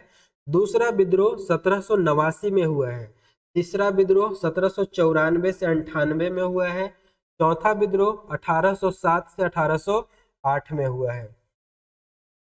पांचवा विद्रोह 1810 से 1812 के बीच में हुआ है। और छठा विद्रोह 1819 से 1821 के बीच में हुआ है। ठीक है, तो ये चरण याद रखना है कि 1782 से शुरू हुआ, फिर 1789 में होता है, फिर 1794 से 98 में होता है, इसके बाद 1807 से 1808 में होता है, 1810 से 1812 में होता है, और 1819 से 1821 में होता है। ठीक है, तो टोटल ये कितने चरण में होता है ये विद्रोह दोस्तों? 6 चरण में होता है तमाड़ विद्रोह। ये खूनी आदिवासी विद्रोह के रूप में जाना जाता है। इसके अलावा ये सबसे लंबा चलने वाला विद्रोह था जो 40 वर्षों तक चला। विद्रोह का कारण क्या था कि नागवंशी शासक का शोषण किया जा रहा था, और साथ साथ तमाड़ विद्रोह का शुरुआत किसके द्वारा किया गया? तो ये मुंडाओं के द्वारा किया गया। ठीक है, अब आगे की बात करते हैं। अब एक एक स्टेप पढ़ने वाले हैं कि तमाड़ विद्रोह का पहला चरण ये क्या है? तमाड़ विद्रोह का पहला चरण। तो पहला चरण दोस्तों 1782 से शुरू हुआ है और 1783 में खत्म हुआ। 1782 में शुरू हुआ, 1783 में खत्म हुआ। दो बात याद रखेंगे कि इस प्रथम चरण का नेता कौन था? तो ठाकुर भोलानाथ प्रथम चरण का नेता था। और प्रथम चरण के विद्रोह को किस अंग्रेज के द्वारा खत्म किया गया? जेम्स क्राफ्ट के द्वारा खत्म किया गया। हम बोले कि दो बात याद रखेंगे, प्रथम 3 बात याद रखेंगे। प्रथम चरण कब हुआ? 1782 से 1783 में। 1782-83 में तमाड़ विद्रोह के प्रथम चरण का नेता कौन था? ठाकुर भोलानाथ। और पहला चरण को दमन करने का काम किस अंग्रेज के द्वारा किया गया? जेम्स क्राफ्ट के द्वारा किया गया। ये 3 बात याद रखेंगे। और तमाड़ विद्रोह 6 चरण में हुआ, ये तो ऑलरेडी हम डिस्कस कर चुके। दूसरा विद्रोह की बात करते हैं दोस्तों, ये दूसरा चरण है। तो दूसरा चरण कब होता है? 1789 में। तमाड़ विद्रोह का दूसरा चरण कब होता है? 1789 में। और तमाड़ विद्रोह का दूसरा चरण किस नेता के द्वारा किया जाता है? तो विष्णु मानकी और मौजी मानकी के द्वारा। किसके द्वारा किया जाता है साथियों? विष्णु मानकी और मौजी मानकी के द्वारा तमाड़ विद्रोह का दूसरा चरण 1789 में किया जाता है। और दूसरा चरण को खत्म करने का काम किस अंग्रेज के द्वारा किया जाता है? तो लेफ्टिनेंट कूपर के द्वारा किया जाता है। किसके द्वारा किया जाता है? लेफ्टिनेंट कूपर के द्वारा किया जाता है। अब बात करते हैं साथियों तीसरा चरण की। तमाड़ विद्रोह का जो तीसरा चरण है, इसका शुरुआत 1794 में होता है, जो 1798 तक चलता है। 1794 से 1798। यदि तुमसे साथियों ये पूछे कि तीसरा चरण का नेता कौन था, तो तीसरा चरण का नेता ठाकुर भोलानाथ सिंह था। ठाकुर भोलानाथ सिंह था। और तीसरे चरण को खत्म करने वाला, दमन करने वाला अंग्रेज कौन था, तो इनका नाम था कैप्टन लिमंड और कैप्टन बेन। दो अंग्रेज था दोस्तों, लिमंड और बेन ने पहाड़िया विद्रोह का तीसरा चरण को खत्म करने का काम किया, जो 1794 से 1798 तक चला। ठीक है। फिर है चौथा चरण। ये क्या है, पहाड़िया विद्रोह का चौथा चरण है, जो 1807 से 1808 तक चला है दोस्तों। और इसमें प्रमुख नेता कौन हुआ चौथा चरण का, दुखन शाही मुंडा जो है पहाड़िया विद्रोह का चौथा चरण का नेता था। क्या था, पहाड़िया विद्रोह के चौथा चरण का नेता था, जिसका नाम क्या है, दुखन शाही मुंडा। ठीक है। और इसको खत्म करने वाला व्यक्ति कौन है दोस्तों, इसको खत्म करने वाला व्यक्ति कौन है, सॉरी पहाड़िया पहाड़िया बार बार बोल रहे हैं, तमाड़ तमाड़ सॉरी तमाड़। ठीक है। इसको खत्म करने वाला नेता कौन है दोस्तों, तो इसका नाम है कैप्टन रफसीज। क्या नाम है, कैप्टन रफसीज इसका नाम है। ठीक है, कैप्टन रफसीज इसका नाम है, इस बात का ध्यान रखेंगे। इसके बाद पांचवा चरण का शुरुआत होता है। पांचवा चरण जो है इस तमाड़ विद्रोह का 1810 से 1812 के बीच में चलता है। और इसका जो प्रमुख नेता होता है पांचवा चरण का, यह होता है बख्तर शाह प्रमुख नेता होता है। और पांचवा चरण को समाप्त करने का काम जिस अंग्रेज के द्वारा किया जाता है, उसका नाम है एच ओडोनेल। ठीक है, क्या नाम है, एच ओडोनेल के द्वारा इसको खत्म किया जाता है। अब है तमाड़ विद्रोह का ये छठा चरण, और तमाड़ विद्रोह का ये अंतिम चरण है। छठा चरण और अंतिम चरण है ये तमाड़ का, जो 1819 से शुरू होता है और 1821 में खत्म होता है। इसका जो प्रमुख नेता था, इसका नाम है रुदन मुंडा और कुंटा मुंडा। रुदन मुंडा और कुंटा मुंडा इसका प्रमुख नेता हुआ। और छठा चरण को समाप्त करने का काम किसके द्वारा किया गया, दमनकर्ता कैप्टन रफसीज और कोलविन। दो व्यक्ति हुए, कैप्टन रफसीज और कोलविन नामक दो अंग्रेजों ने तमाड़ विद्रोह के छठा चरण को क्या कर दिया, दमन कर दिया, समाप्त कर दिया। ठीक है। अब आते हैं तिलका आंदोलन। तिलका आंदोलन की हम लोग बात करने वाले हैं। तो पहली बात कि ये कब हुआ तिलका आंदोलन, 1784 से 1785 के बीच में होता है। ठीक है। तिलका आंदोलन कब होता है दोस्तों, 1784 से 1785 ईस्वी में। अब देखो जरा, तिलका आंदोलन का शुरुआत किसके द्वारा किया जाता है, पहला सवाल, तो तिलका मांझी के द्वारा तिलका आंदोलन का शुरुआत किया जाता है। दूसरा सवाल, तिलका मांझी को किस नाम से जाना जाता था, तो जबरा पहाड़िया के नाम से जाना जाता था। तिलका मांझी को क्या कहते थे, जबरा पहाड़िया के नाम से जानते थे। ठीक है। तिलका मांझी अंग्रेजों के खिलाफ कब आंदोलन किए थे, 1784 में। तीनों महत्वपूर्ण पॉइंट है कि तिलका आंदोलन का शुरुआत किसने किया, तिलका मांझी। तिलका मांझी को किस नाम से जानते थे, जबरा पहाड़िया। तिलका मांझी ने अंग्रेजों के खिलाफ विद्रोह कब किया, 1784 में। और तिलका मांझी के द्वारा जो अंग्रेजों के खिलाफ विद्रोह हुआ था, इसी को हम तिलका आंदोलन के नाम से दोस्तों जानते हैं। ठीक है। अब देखो क्या कारण था कि तिलका आंदोलन हुआ, तो कारण यह था कि जो पहाड़िया लोग थे, इनको टैक्स में अधिक छूट देना और इन्हें विशेष प्रकार की सुविधा देकर जनजातियों के बीच फूट डालने का काम किया जा रहा था। जैसा कि अंग्रेजों का तो पहले से ही पॉलिसी था, फूट डालो और राज करो, तो यहाँ भी ये पहाड़िया लोगों को टैक्स में भी छूट दे रहे थे और साथ साथ इन्हें विशेष प्रकार की सुविधा दे रहे थे। इस बात से तिलका मांझी को अच्छा नहीं लगा और उन्होंने इसका विरोध किया। दमनकर्ता कौन है, कौन कौन अंग्रेज है जिन्होंने तिलका आंदोलन को दबाने का काम किया। ठीक है। तो एक व्यक्ति है दोस्तों जिसका नाम है क्लीवलैंड। कौन सा व्यक्ति है, क्लीवलैंड। इस क्लीवलैंड को 1784 ईस्वी में तिलका मांझी के द्वारा तीर धनुष से, ठीक है, ताड़ के पेड़ पर चढ़ गए थे और वहां से तीर से निशाना लगा करके उसको मार दिए। क्लीवलैंड को किसने मारा, तिलका मांझी ने। ठीक है। क्या चीज से मारा था, तीर से मारा था। ताड़ के पेड़ ऊंचा पे चढ़ गया था, घोड़ा से जा रहा था और तीर लगा के मार दिया। कब मारा, डेट सहित याद रखेंगे, 13 जनवरी 1784 को। कब मारा था? 13 जनवरी 1784 ईस्वी को तिलका मांझी के द्वारा तीर से क्लीवलैंड की हत्या कर दी गई, जो तिलका आंदोलन का दमनकर्ता के रूप में भी जाना जाता है। इसके बाद जब ये मर जाता है, क्लीवलैंड मर जाता है दोस्तों, तो अब आता है उसके स्थान पे कौन? आयरकूट। अगला अंग्रेज कौन सा आता है दोस्तों? आयरकूट आता है। और आयरकूट जब आता है तो 1785 ईस्वी में, 1784 में हत्या हो जाती क्लीवलैंड की, 1785 में आयरकूट आता है और ये तिलका मांझी को धोखे से पकड़ लेता है। देखो भारत के जो लोग हैं ना, बहुत ताकतवर दिमाग वाले थे और इनकी कुशलता में कोई कमी नहीं थी, लेकिन हर जगह इनको धोखा दिया, अपनों ने धोखा दिया और तिलका को भी धोखा ही देकर के इसे पकड़ लिया गया। और देखो कितना क्रूर तरीका से आयरकूट इसको ले गया। 4 घोड़ों के द्वारा घसीटते हुए ले जाया गया, चारों घोड़ा में उसे बांध दिया गया और एक साथ उसको घसीटते हुए ले जाया गया। और ले जाया कहाँ पे गया था?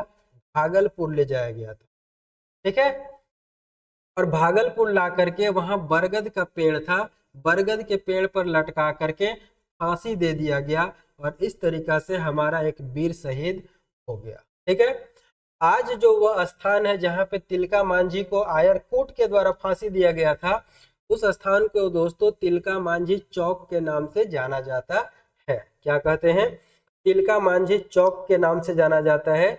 तिलका मांझी को किसके द्वारा हत्या किया गया या फिर फांसी दिया गया? आयरकूट के द्वारा। तिलका मांझी ने किसे मारा? क्लीवलैंड को मारा। कब मारा? 1784 में मारा, ठीक है। आगे अब जो क्लीवलैंड काम किया था वह क्या क्या किया था, तो देखो 1778 ईस्वी में जो राजमहल क्षेत्र है वहां का पुलिस अधीक्षक बनाया गया था क्लीवलैंड को। यह भी सवाल पूछा हुआ है कि राजमहल क्षेत्र का पुलिस अधीक्षक क्लीवलैंड को कब बनाया गया? 1778 ईस्वी में बनाया गया। और इसने एक नीति लगाया और उस नीति का नाम था फूट डालो और राज करो। उसी के तहत उसने क्या किया? 47 पहाड़िया सरदारों को अपने साथ मिला लिया, यानी कि ये जो पहाड़िया सरदार थे अब अंग्रेजों की जी हजूरी करने लगे, ठीक है। समझ में आया? और ये जो 47 पहाड़िया थे उनका एक सरदार था जिनका नाम था जौराह। क्या नाम था? जौराह। यही जौराह के कहने पर जो है, जौराह के मतलब यही व्यक्ति था जो उसको ये पकड़वाने का काम किया था। तो जौराह नामक पहाड़िया को उसका सरदार बनाया गया। ये जो 47 पहाड़िया थे इनका सरदार किससे बनाया गया दोस्तों? जौराह नामक पहाड़िया को इसका सरदार बनाया गया था, ठीक है। और यही व्यक्ति था जो पकड़वाया था। अब आगे की बात करते हैं, कुछ और प्रमुख बात है। जैसे पहला पॉइंट कहता है कि 18वीं सदी के अंतिम वर्ष में राजमहल के क्षेत्रों में संथालों का प्रवेश हुआ। कब प्रवेश हुआ? 18वीं सदी के अंतिम वर्ष में, पहला बात। दूसरा, तिलका मांझी के द्वारा, इसके द्वारा तिलका मांझी के द्वारा भागलपुर के पास एक स्थान है जिसको वनचरीजोर कहा जाता है। वनचरीजोर नामक स्थान से अंग्रेजों का विरोध शुरुआत किया था। सवाल पूछा हुआ है कि तिलका मांझी ने अंग्रेजों का विरोध का शुरुआत कहां से किया था? तो भागलपुर के वनचरीजोर से। और यही भागलपुर में उन्हें फांसी भी दिया गया था दोस्तों, आयरकूट के द्वारा, ठीक है, बरगद के पेड़ पर लटकाकर। तिलका मांझी के बारे में कहा जाता है कि इन्होंने अंग्रेजों का खजाना लूटा। और किस रूप में अंग्रेजों का खजाना लूटा? तो रॉबिन हुड की तरह आते, खजाना लूट के चल जाते, उनको पता भी नहीं चलता था। तो रॉबिन हुड भी कहा गया है क्योंकि इन्होंने अंग्रेजों का खजाना लूटने का काम किया था, यानी कि नुकसान भरपूर पहुंचाया था। इसके अलावा जो साल होता है जिसको हम सखुआ कहते हैं, सोरिया रोबस्टा जिसका वैज्ञानिक नाम है, सरई जिसको कहा जाता है, तो साल के पत्ता के द्वारा घर घर संदेश भेजा जाता है और ये संथालों को एकजुट करने का कार्य करते हैं। सवाल पूछेगा कि संथालों को एकजुट करने का कार्य किस पत्ता के द्वारा किया जाता है? साल के पत्ता के द्वारा। और हम शुरुआत कर रहे हैं अपने क्लास को कोल विद्रोह के साथ। पहली बात कि कोल विद्रोह कब हुआ? तो 1831 और 32 के दौरान झारखंड में कोल विद्रोह हुआ था। ठीक है, इसके बारे में जो बात हमें याद रखनी है वह कौन कौन सी है दोस्तों, इस पे ध्यान देंगे हम लोग।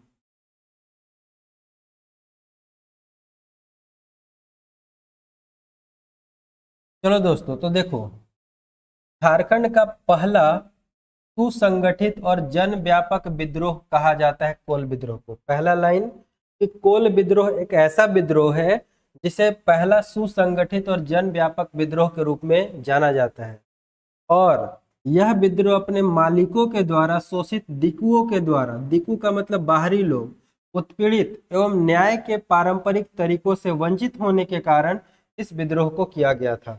यानी कि जो न्याय का पारंपरिक तरीका था जनजातियों के पास, उन तरीकों को छीन लिया गया था इनके मालिकों के द्वारा, दिकुओं के द्वारा। जो बाहरी लोग थे उन्हें दिकु कहा जाता है, उनके द्वारा छीन लिया गया था, इसलिए कोल विद्रोह हुआ था।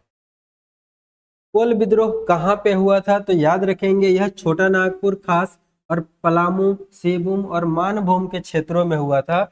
यहाँ से ये सवाल नहीं पूछेगा कि कहाँ हुआ था, सवाल ये पूछा जाएगा कि वह कौन सा क्षेत्र था जो कोल विद्रोह से अछूता रहा। तो याद रखेंगे हजारीबाग क्षेत्र में कोल विद्रोह का कोई असर दोस्तों नहीं पड़ा था। ठीक है, कोई असर नहीं पड़ा था। अगला बात करने वाले हम लोग, क्या कारण था कोल विद्रोह का, किन किन कारणों से हुआ। पहला, इनके पास भूमि संबंधी असंतोष थी, इनकी भूमि को छीन लिया गया था।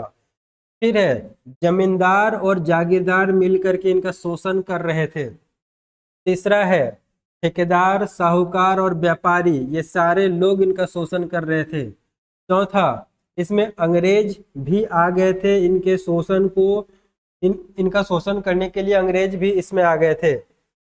इसके अलावा जब इन सब के खिलाफ जमींदार, जागीरदार, ठेकेदार, साहूकार, व्यापारी, इनके खिलाफ जब ये न्यायालय में जाते थे दोस्तों, तो न्यायालय में भी इन्हें न्याय नहीं मिलता था।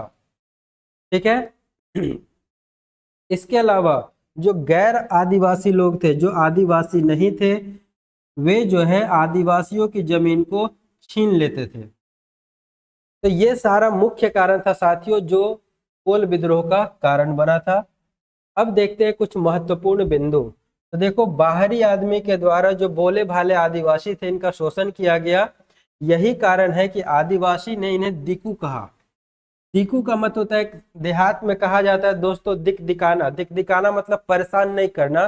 तो आदिवासियों को ये लोग जा जाकर बार बार परेशान करते थे, और इस परेशान को देहात में कहा जाता है दिक दिकाना। यही दिक दिकाना से बना है दिकु। जो दिक दिका रहा है ये लोग कौन से हैं, दिकु हैं। तो जो बाहरी आदमी थे, आदिवासियों ने इन्हें किस शब्द से पुकारा था, आदिवासियों ने इन्हें किस शब्द से पुकारा था, तो याद रखेंगे इन्हें दिकु कहा था। ठीक है दोस्तों, दिकु कहा था। इसके अलावा छोटा नागपुर में आबकारी कर लगाया गया था। ठीक है, आबकारी जो शराब उराब होता है ना, आबकारी विभाग का नाम सुने होंगे। आबकारी कर लगाया गया था 1824 ईस्वी में। याद रखेंगे छोटा नागपुर में आबकारी कर कब लगाया गया था, 1824 ईस्वी में लगाया गया था। और इसके तहत, यही आबकारी कर के तहत हड़िया के ऊपर, जो चावल से बनने वाला आदिवासियों का एक प्रिय पेय पदार्थ है हड़िया, इसके ऊपर एक कर लगाया गया था जिसको पतचूई कहते हैं। क्या याद रखेंगे साथियों। नेटवर्क प्रॉब्लम हो रहा है, मेरे पास तो ठीक चल रहा है वीडियो, मेरे पास तो वीडियो ठीक चल रहा है। एक बार रिफ्रेश कर लीजिए, एक बार रिफ्रेश कर लीजिए वीडियो को। ठीक है, तो 1824 ईस्वी में एक कर लगाया गया था दोस्तों, जिसे आबकारी कर कहते हैं। और इस आबकारी कर के तहत हड़िया के ऊपर एक कर लगाया गया था जिसको हम पतचूई नामक कर के नाम से भी जानते हैं। ठीक है, इसके अलावा अंग्रेजों के झारखंड में आने से आदिवासियों की जो पारंपरिक व्यवस्था थी, जब तक अंग्रेज नहीं आए थे, देखो अंग्रेज जब आया तो इन्होंने अपना न्याय व्यवस्था को शुरू किया, जबकि अंग्रेजों के आने से पहले आदिवासियों की अपनी न्याय व्यवस्था थी, जिसे हम परहा पंचायत व्यवस्था कहते थे। क्या कहते थे, परहा पंचायत व्यवस्था। तो इस व्यवस्था को हटा दिया गया अंग्रेजों के द्वारा, और इसके जगह पर सरकारी न्यायालय का स्थापना किया गया। तो ये भी एक इनके अंदर गुस्सा था। ठीक है, ये सारा गुस्सा जो है एक साथ निकलता है कोल विद्रोह के रूप में 1831-32 में। देखो, आदिवासियों के द्वारा अदालत का एक फुल फॉर्म दिया गया था। ये जो अदालत है, परहा पंचायत को हटाया गया, उसके जगह अदालत लाया गया। तो आदिवासियों ने इस अदालत का एक अपना ही फुल फॉर्म बनाया। क्या बनाया? अ से आओ, दा से दाखिल करो, यानी कि कोई भी केस लाओ और दाखिल करो, ल से लड़ो, और त से तबाह हो जाओ। आज भी तुम जाओ ना कोर्ट कचहरी के चक्कर में, जहां पड़े जीवन खत्म, पैसा खत्म, सब कुछ खत्म, समय खत्म, सब खत्म। उस समय भी था कि आओ दाखिल करो। गुड इवनिंग सरोजा कुमारी, गुड इवनिंग। उस समय भी था आओ दाखिल करो, लड़ो और तबाह हो जाओ। आदिवासियों के द्वारा दोस्तों ये दिया गया एक फुल फॉर्म था। ठीक है, देखो इसी विद्रोह के प्रारंभ में हुआ क्या था, सोनपुर परगना एक क्षेत्र हुआ करता था, और यहाँ पर एक व्यक्ति था जिनका नाम है सिंदराय मानकी। ठीक है, तो सिंदराय मानकी के पास जो भी जमीन था 12 गांव की जमीन, इन जमीनों को सिखों को दे दिया गया था, सिखों को दे दिया गया था। और सिख यही नहीं रुके थे दोस्तों, इन्होंने सिंदराय मानकी की बहन, ठीक है, सिंदराय मानकी की बहन का अपहरण कर लिया था, 2 बहनों का, और उनके साथ उनकी इज्जत भी लूटने का कार्य किया था। तो एक गुस्सा ये भी था। सिर्फ गुस्सा देखते जाओ कि क्या क्या कारण बना, और सारा एकदम लेजिटिमेट रीजन है। इसी प्रकार सिंहभूम के बंदगांव में, फिर सिंहभूम के क्षेत्र में बंदगांव में जब जाते हैं तो वहां पर एक मुसलमान है जिसका नाम है दोस्तों जफर अली। तो जफर अली ने क्या किया था, सुगना मुंडा की पत्नी को अपहरण कर लिया था और उनकी इज्जत लूट ली थी। ठीक है, देख रहे हो आदिवासी को हर तरफ से शोषित किया जा रहा है। अब इन सब घटनाओं के फलस्वरूप होता क्या है, सिंदराय मानकी और सुगना मुंडा, यहाँ पे भी सुगना मुंडा है, इन दोनों का नेतृत्व में, इन दोनों का ही नेतृत्व क्यों, क्योंकि देखो यहाँ पे सिंदराय मानकी की बहन का भी इज्जत लूटा गया। इसके अलावा जो यहाँ पे सुगना मुंडा है उनकी पत्नी का भी इज्जत लूटा गया। इसलिए सिंदराय मानकी और सुगना मुंडा दोनों ने इसका नेतृत्व किया और 700 आदिवासियों के साथ मिलकर के हमला कर दिया। ठीक है, और इस हमले में मरता कौन है, तो जफर अली। जफर अली कौन था, जिसने सुगना मुंडा की पत्नी का इज्जत लूटा था, वह जफर अली। जफर अली को मौत के घाट उतार दिया गया और जफर अली के साथ साथ 10 और आदमी को मार दिया गया। ठीक है, अब आगे देखते हैं। बोलता है कि इस हमले की योजना तमाड़ के लंका गांव में एक सभा का आयोजन किया गया, जिसकी व्यवस्था बिंद्रा मानकी के द्वारा किया गया था। देख रहे हो, यह जो हमला हुआ, इस हमला का योजना कौन बनाया था दोस्तों, इस हमला का योजना बिंद्रा मानकी के द्वारा बनाया गया था। ठीक है, अब इस हमले को करने के लिए जो योजना बनाया गया था, इसमें प्रतीक चिन्ह के रूप में दोस्तों तीर का प्रयोग किया गया था। इसका प्रयोग किया गया था, तीर का प्रयोग किया गया था। इस विद्रोह के प्रमुख नेता हुए जिनका नाम है बुद्धो भगत। इन्हें अंग्रेज, जिसका नाम है कैप्टन इम्पे, इनके द्वारा मार दिया गया था। और इस विद्रोह को दबाने में, जैसा कि हम लोग बार बार पढ़ते आए हैं, जब से पढ़ रहे तब से ये देख रहे हैं कि कोई ना कोई अपना ही आदमी होता है जो विद्रोह को दबाने में अंग्रेजों का साथ दिया। तो इस बुद्धू भगत को मार दिया गया कैप्टन इम्पे के द्वारा। और इस विद्रोह को दबाने में जो पिठौरिया था, पिठौरिया क्षेत्र, वहां का जो राजा था जिसका नाम है जगत पाट सिंह, इसने अंग्रेजों का मदद किया था। और अंग्रेज इस व्यक्ति से इतना खुश हुए थे कि लॉर्ड विलियम बेंटिक जो कि अंग्रेजों का गवर्नर हुआ करता था भारत में, इसने हर महीना आजीवन मतलब जब तक ये नहीं मरता है तब तक पेंशन देने का घोषणा किया था कि हर महीना हम तुमको कितना पेंशन देंगे, 313 रुपया पेंशन देंगे, सिर्फ एक बात के लिए कि जगत पाट सिंह ने अंग्रेजों का साथ दिया था। जगत पाट सिंह कहाँ का राजा था साथियों, पिठौरिया का राजा था। ठीक है, अगला है दक्षिण पश्चिम सीमांत एजेंसी का पहला एजेंट किसे बनाया गया था। अगर ये सवाल पूछ ले तो आंसर हो जाएगा विल्किंसन को दक्षिण पश्चिम सीमांत एजेंसी का पहला एजेंट बनाया गया था। कल ही पढ़े थे कि शहीद होने वाला झारखंड का प्रथम स्वतंत्रता सेनानी यदि पूछ ले दोस्तों तो ये हो जाएगा तिलका मांझी, जिसे जाबरा पहाड़िया के नाम से भी हम लोग जानते थे। ठीक है, तो ये कोल विद्रोह खत्म होता है। हम चलते हैं अगले विद्रोह की ओर, और दोस्तों अगला विद्रोह है हम लोगों का भूमिज विद्रोह। ध्यान से देखना है, ठीक है, ध्यान से सुनना है हमारी बात को। अगला है भूमिज विद्रोह। होता कब है? तो 1832 में शुरू होता है और 1833 में दोस्तों ये खत्म होता है। 1832 में शुरू और 1833 में खत्म होता है। भूमिज विद्रोह को ही हम गंगा नारायण का हंगामा कहते हैं। कई बार पेपर में पूछा हुआ है कि गंगा नारायण का हंगामा किस विद्रोह को कहा जाता है? भूमिज विद्रोह को। अब थोड़ा इस कहानी को समझते हैं साथियों कि क्यों गंगा नारायण का हंगामा कहा गया, जबकि हम तुमको इतना सारा डिटेलिंग यहाँ पे दिए हुए हैं इस फॉर्मेटिंग के जरिए। ठीक है, समझते हैं इस चीज को। सबसे पहली बात कि ये जो भूमिज विद्रोह हुआ यह किसके नेतृत्व में हुआ, ये यदि तुमसे पेपर में सवाल पूछे तो गंगा नारायण सिंह के नेतृत्व में भूमिज विद्रोह हुआ।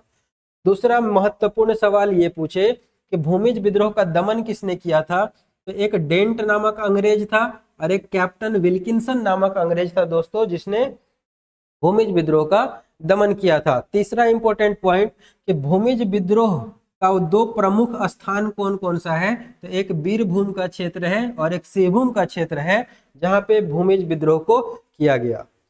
अब देखो दोस्तों, बड़ा भूम का एक राजा था जिसका नाम है बेलाक नारायण, जो यहाँ पे लिखा हुआ है। ठीक है, बड़ा भूम का एक राजा था साथियों जिसका नाम है बेलाक नारायण। तो बेलाक नारायण के दोस्तों दो पुत्र होते हैं, एक का नाम होता है रघुनाथ सिंह और एक का नाम होता है दोस्तों लक्ष्मण सिंह। अब बात यहाँ पे बिगड़ती कहाँ पे है और कैसे कैसे ये गंगा नारायण सिंह इस विद्रोह में शामिल हो जाते हैं, हम ये समझाने वाले हैं। ठीक है, तो बेलाक नारायण सिंह के दोस्तों दो पुत्र होते हैं, एक का नाम है रघुनाथ सिंह और एक का नाम है लक्ष्मण सिंह। देखो, रघुनाथ सिंह उम्र में बड़ा था, बेलाक नारायण का बड़ा बेटा था, जबकि लक्ष्मण सिंह उम्र में छोटा था, यानी कि बेलाक नारायण सिंह का ये छोटा बेटा था। तो बात यहाँ पे होती क्या है ना कि प्रॉब्लम यहाँ यह थी कि तुम्हें जैसे कि पता है कि पहले के लोग एक से ज्यादा शादियां करते थे, तो बेलाक नारायण ने भी 2 शादी की हुई थी। और बेलाक नारायण की जो छोटी पत्नी थी, छोटी मतलब जो बाद में उसने पत्नी बनाया था, उस पत्नी के पुत्र का नाम था रघुनाथ सिंह। और बेलाक नारायण की जो पहली पत्नी थी, उस पत्नी के पुत्र का नाम था लक्ष्मण सिंह। लेकिन यहाँ पे उल्टा था, बड़ी पत्नी से उत्पन्न हुआ पुत्र छोटा हो गया था और छोटी पत्नी से उत्पन्न हुआ पुत्र बड़ा हो गया था। इतना बात समझ में आया? अब पहले के क्या होता था, पहले के समय में कि जो बड़े लोग होते थे, जो घर में बड़े होते थे, मतलब जिनका उम्र बड़ा होता था, प्राथमिकता उन्हीं को दिया जाता था। तो उम्र में बड़ा होने के कारण रघुनाथ सिंह को प्राथमिकता दिया गया कि राजा इसे बनाया जाए। ठीक है, राजा रघुनाथ सिंह बन जाता है, लक्ष्मण सिंह राजा नहीं बन पाता है, जबकि दोनों का पिता बेलाक नारायण ही था। इतना बात समझ में आया? रघुनाथ सिंह 1798 में मर जाता है दोस्तों, और जैसे ही 1798 में मर जाता है तो मरने से पहले अपने पीछे यह 2 पुत्रों को छोड़कर जाता है, जिसमें से एक पुत्र का नाम है गंगा गोविंद सिंह और एक पुत्र का नाम है माधव सिंह। ठीक है, इधर लक्ष्मण सिंह का भी एक पुत्र होता है जिसका नाम है गंगा नारायण सिंह। इतना बात समझ में आ रहा है? अब आगे की बात करते हैं। तो गंगा गोविंद सिंह और माधव सिंह ये दोनों भी आपस में लड़ जाते हैं कि राजा हम बनेंगे तो हम बनेंगे, क्योंकि राजा एक ऐसी पद थी, ऐसी प्रतिष्ठा थी जो समाज में अन्य से अलग कर देती थी। उनका मान सम्मान मर्यादा सब अलग हो जाता था। तो हर लोग चाहते थे कि हम राजा का पद धारण करें। क्योंकि बड़ा बेटा गंगा गोविंद सिंह था, तो फाइनली राजा का उपाधि किसे दिया जाता है? गंगा गोविंद सिंह को दिया जाता है। जो छोटा बेटा था माधव सिंह, ये दीवान के रूप में कार्य करना शुरू कर देता है दोस्तों। ठीक है, अब होता क्या है अब होता क्या है कि इधर लक्ष्मण सिंह का पुत्र गंगा नारायण सिंह ये अपना काम कर रहा था, उसको कोई दिक्कत नहीं था। लेकिन इधर में गंगा गोविंद सिंह भी अपना काम कर रहा था, लेकिन जैसे ही माधव सिंह दीवान बनता है, इसको अंदर से गुस्सा था। और गुस्सा किससे था? गंगा नारायण सिंह से, किसी बात को लेकर खुन्नस था। तो ये बार बार इसको जो है ना परेशान करने लगता है, अलग अलग प्रकार का टैक्स लगाने लगता है, उसकी जमीन को छीन लेता है, यानी कि पूर्ण रूप से गंगा नारायण को परेशान करने का कोशिश करता है। परेशान होकर के गंगा नारायण ने क्या किया? गंगा नारायण ने इसका विद्रोह किया। तो माधव सिंह अंग्रेजों का मदद लेता है और अंग्रेज और माधव सिंह दोनों मिल करके गंगा नारायण सिंह को परेशान करते हैं। और गंगा नारायण सिंह इतना परेशान हो जाता है, एकदम हताहत हो जाता है कि वह अब पूर्ण रूप से इन दोनों का विरोधी हो जाता है। किसका किसका, माधो सिंह का और अंग्रेज, इन दोनों का दोस्तों विरोधी हो जाता है। और इस तरह गंगा नारायण ने एकदम तबाही मचा दिया अंग्रेजों के खिलाफ। यही कारण है कि गंगा नारायण के द्वारा जो किया गया विद्रोह था, इस विद्रोह को गंगा नारायण का हंगामा कहा गया और इसी विद्रोह को भूमिज विद्रोह कहा गया, क्योंकि इसने भूमिजों का इस्तेमाल किया था इसमें लड़ाई करने। ठीक है, यहाँ पे अगला बात याद रखेंगे कि माधो सिंह 1832 में मर जाता है, जो कि दीवान के रूप में काम कर रहा था। गंगा गोविंद सिंह राजा के रूप में काम कर रहा था। और गंगा नारायण सिंह भी 1833 में मर जाता है, यानी कि 1832 में माधव सिंह मरता है, 1833 में गंगा नारायण सिंह मरता है। गंगा नारायण सिंह नेचुरल मौत नहीं मरता है, बल्कि मारा जाता है खरसावा के ठाकुर के द्वारा, जिसका नाम है चेतन सिंह ठाकुर। तो गंगा नारायण सिंह को खरसावा के ठाकुर चेतन सिंह ठाकुर के द्वारा मृत्यु कर दिया जाता है दोस्तों। ठीक है, ये था हमारा गंगा नारायण का हंगामा। बोलो बात समझ में आ गया दोस्तों? समझ में आया तो एक बार कमेंट में बोलेंगे हाँ समझ में आ गया। हम बात को आगे बढ़ाएंगे। क्या समझ में आ गया सभी को? आगे की बात करते हैं और अगला विद्रोह है हम लोगों का संथाल विद्रोह। ठीक है, तो ध्यान रखेंगे संथाल विद्रोह का सारा इंपॉर्टेंट पॉइंट लिखा हुआ है कि पहली बात कि कब हुआ 1855 में और कब तक चला 1856 में। ठीक है, 1855 से 1856 तक जो विद्रोह चला दोस्तों, इसे संथाल विद्रोह कहा जाता है। ध्यान रखेंगे कि संथाल विद्रोह को ही हम लोग मुक्ति आंदोलन के नाम से जानते हैं। किस आंदोलन के नाम से जानते हैं?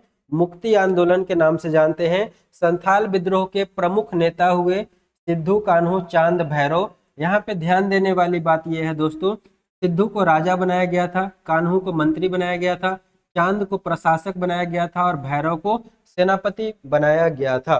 ठीक है, चलिए बहुत बढ़िया, समझ में आ रहा है, गुड। तो सिद्धू कान्हू चांद भैरव ये चार भाई थे, जिनमें राजा मंत्री प्रशासक और सेनापति बनाया गया था। और दो इनकी बहनें थी, एक का नाम था फूलो और एक का नाम था झानो। इन सब ने मिलकर के संथाल विद्रोह में अपनी प्रमुखता के साथ आगे बढ़ा। ठीक है, यदि सवाल ये पूछे कि संथाल विद्रोह का प्रमुख केंद्र कौन सा था, तो याद रखेंगे बड़हैत भगनाडीह जो है संथाल विद्रोह का प्रमुख केंद्र हुआ करता था। अब संथाल विद्रोह का शुरुआत कब हुआ था? तो 30 जून 1855 ईस्वी को संथाल विद्रोह का शुरुआत हुआ था। यही कारण है कि 30 जून को हम लोग हूल दिवस मनाते हैं। कौन सा दिवस मनाते हैं दोस्तों? 30 जून को हूल दिवस मनाते हैं, यही कारण है। ठीक है, अब वह कौन कौन अंग्रेज था जिसने संथाल विद्रोह का दमन किया? तो एक का नाम है मेजर बरो, दूसरा का नाम है अलेक्जेंडर, तीसरा का नाम है थॉमसन, चौथा का नाम है रीड।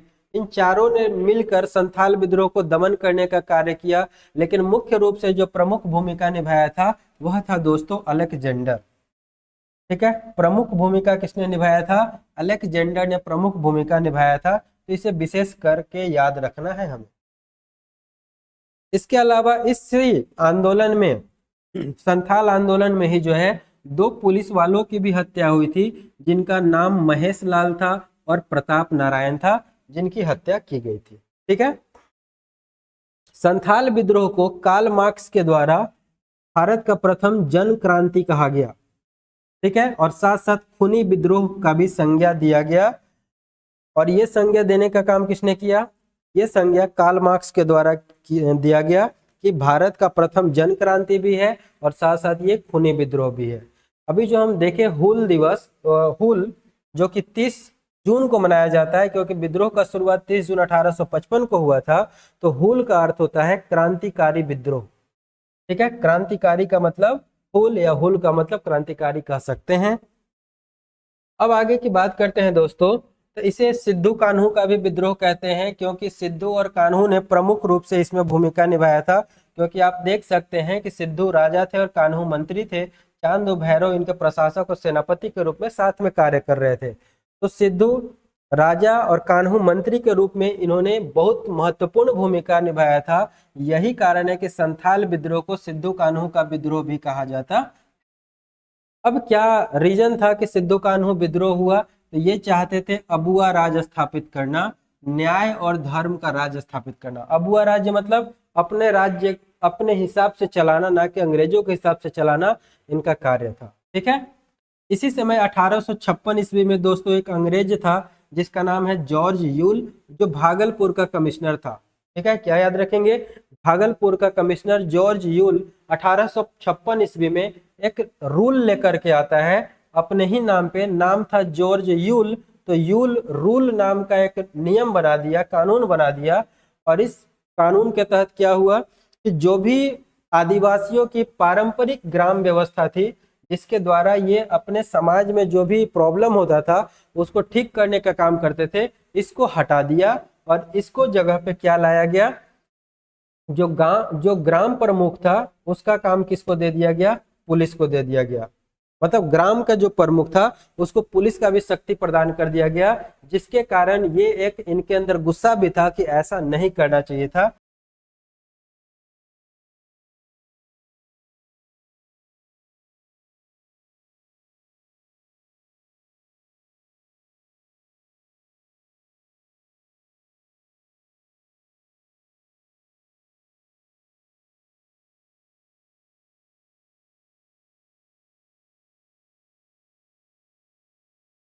चलिए दोस्तों, शुरुआत करते हैं हम लोग सफाहोड़ आंदोलन।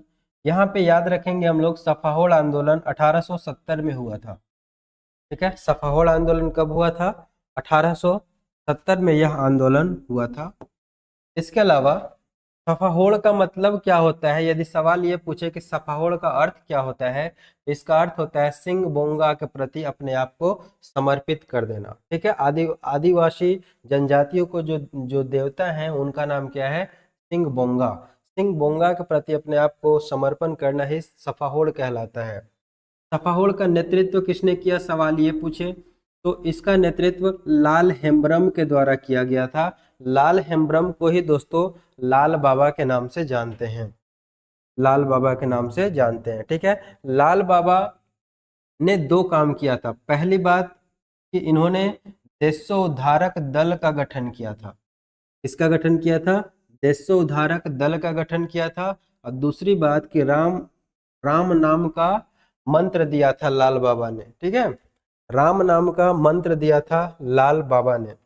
इसके अलावा अगर हम बात करें कि सफाहोड़ आंदोलन के मुख्य नेता कौन कौन हैं, तो सफाहोड़ आंदोलन के मुख्य नेता दोस्तों बंगम मांझी हैं। ठीक है, सफाहोड़ आंदोलन के मुख्य नेता कौन है? बंगम मांझी। और इनका संबंध किससे है? तो इनका संबंध संथाल जनजाति से है। दूसरा बात करते हैं सरदारी आंदोलन। सरदारी आंदोलन कब हुआ था? 1858 से 1895 के बीच में सरदारी आंदोलन हुआ था। इसे मुल्की लड़ाई भी कहते हैं दोस्तों, इसे मुल्की लड़ाई और मिल्की लड़ाई के नाम से जाना जाता है। मुल्की लड़ाई का मतलब होता है मातृभूमि की लड़ाई, मुल्की लड़ाई का मतलब होता है मातृभूमि की लड़ाई, जबकि मिल्की लड़ाई का मतलब होता है जमीन की लड़ाई। ठीक है, मुल्की लड़ाई का मतलब होता है दोस्तों मातृभूमि की लड़ाई और मिल्की लड़ाई का मतलब होता है जमीन की लड़ाई। सरदारी आंदोलन में ये देख सकते।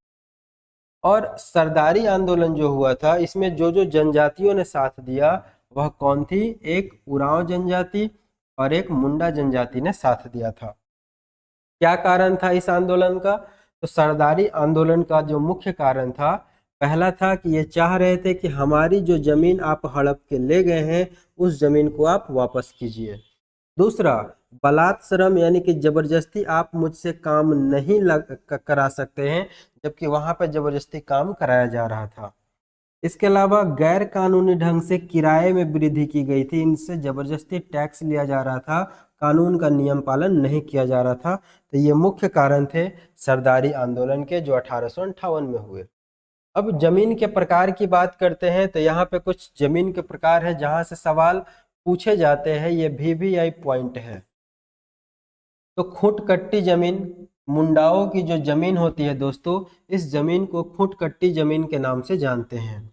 उरांवों की जमीन को भुइंहरी जमीन कहा जाता है। सदान या गैर आदिवासियों के जमीन को कोड़कर जमीन कहा जाता है। इसके अलावा जमींदारों के जमीन को मंझियस जमीन कहते हैं। राजा का जमीन जो है उसको राजहंस जमीन कहा जाता है। तो ये जमीन का ये वाला जो है पार्ट याद रखेंगे तो ज्यादा बढ़िया रहेगा। ठीक है, अगला है सरदारी आंदोलन के चरण। कितने चरण में सरदारी आंदोलन हुआ? तो दोस्तों याद रखोगे सरदारी आंदोलन 3 चरणों में हुआ है।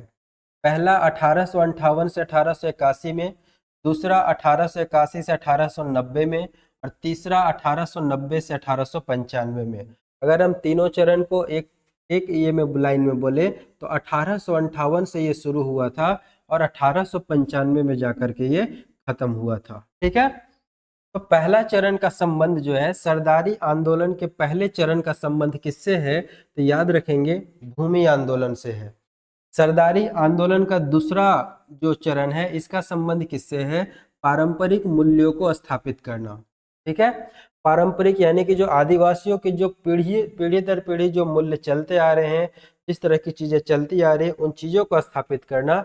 यही कारण है दोस्तों कि जो सरदारी आंदोलन का दूसरा चरण है इसे पुनर्स्थापना आंदोलन भी कहते हैं, पुनर्स्थापना आंदोलन। ठीक है, जबकि सरदारी आंदोलन का जो तीसरा चरण हुआ 1890 से 95 में, यह राजनीतिक रूप ले लिया था।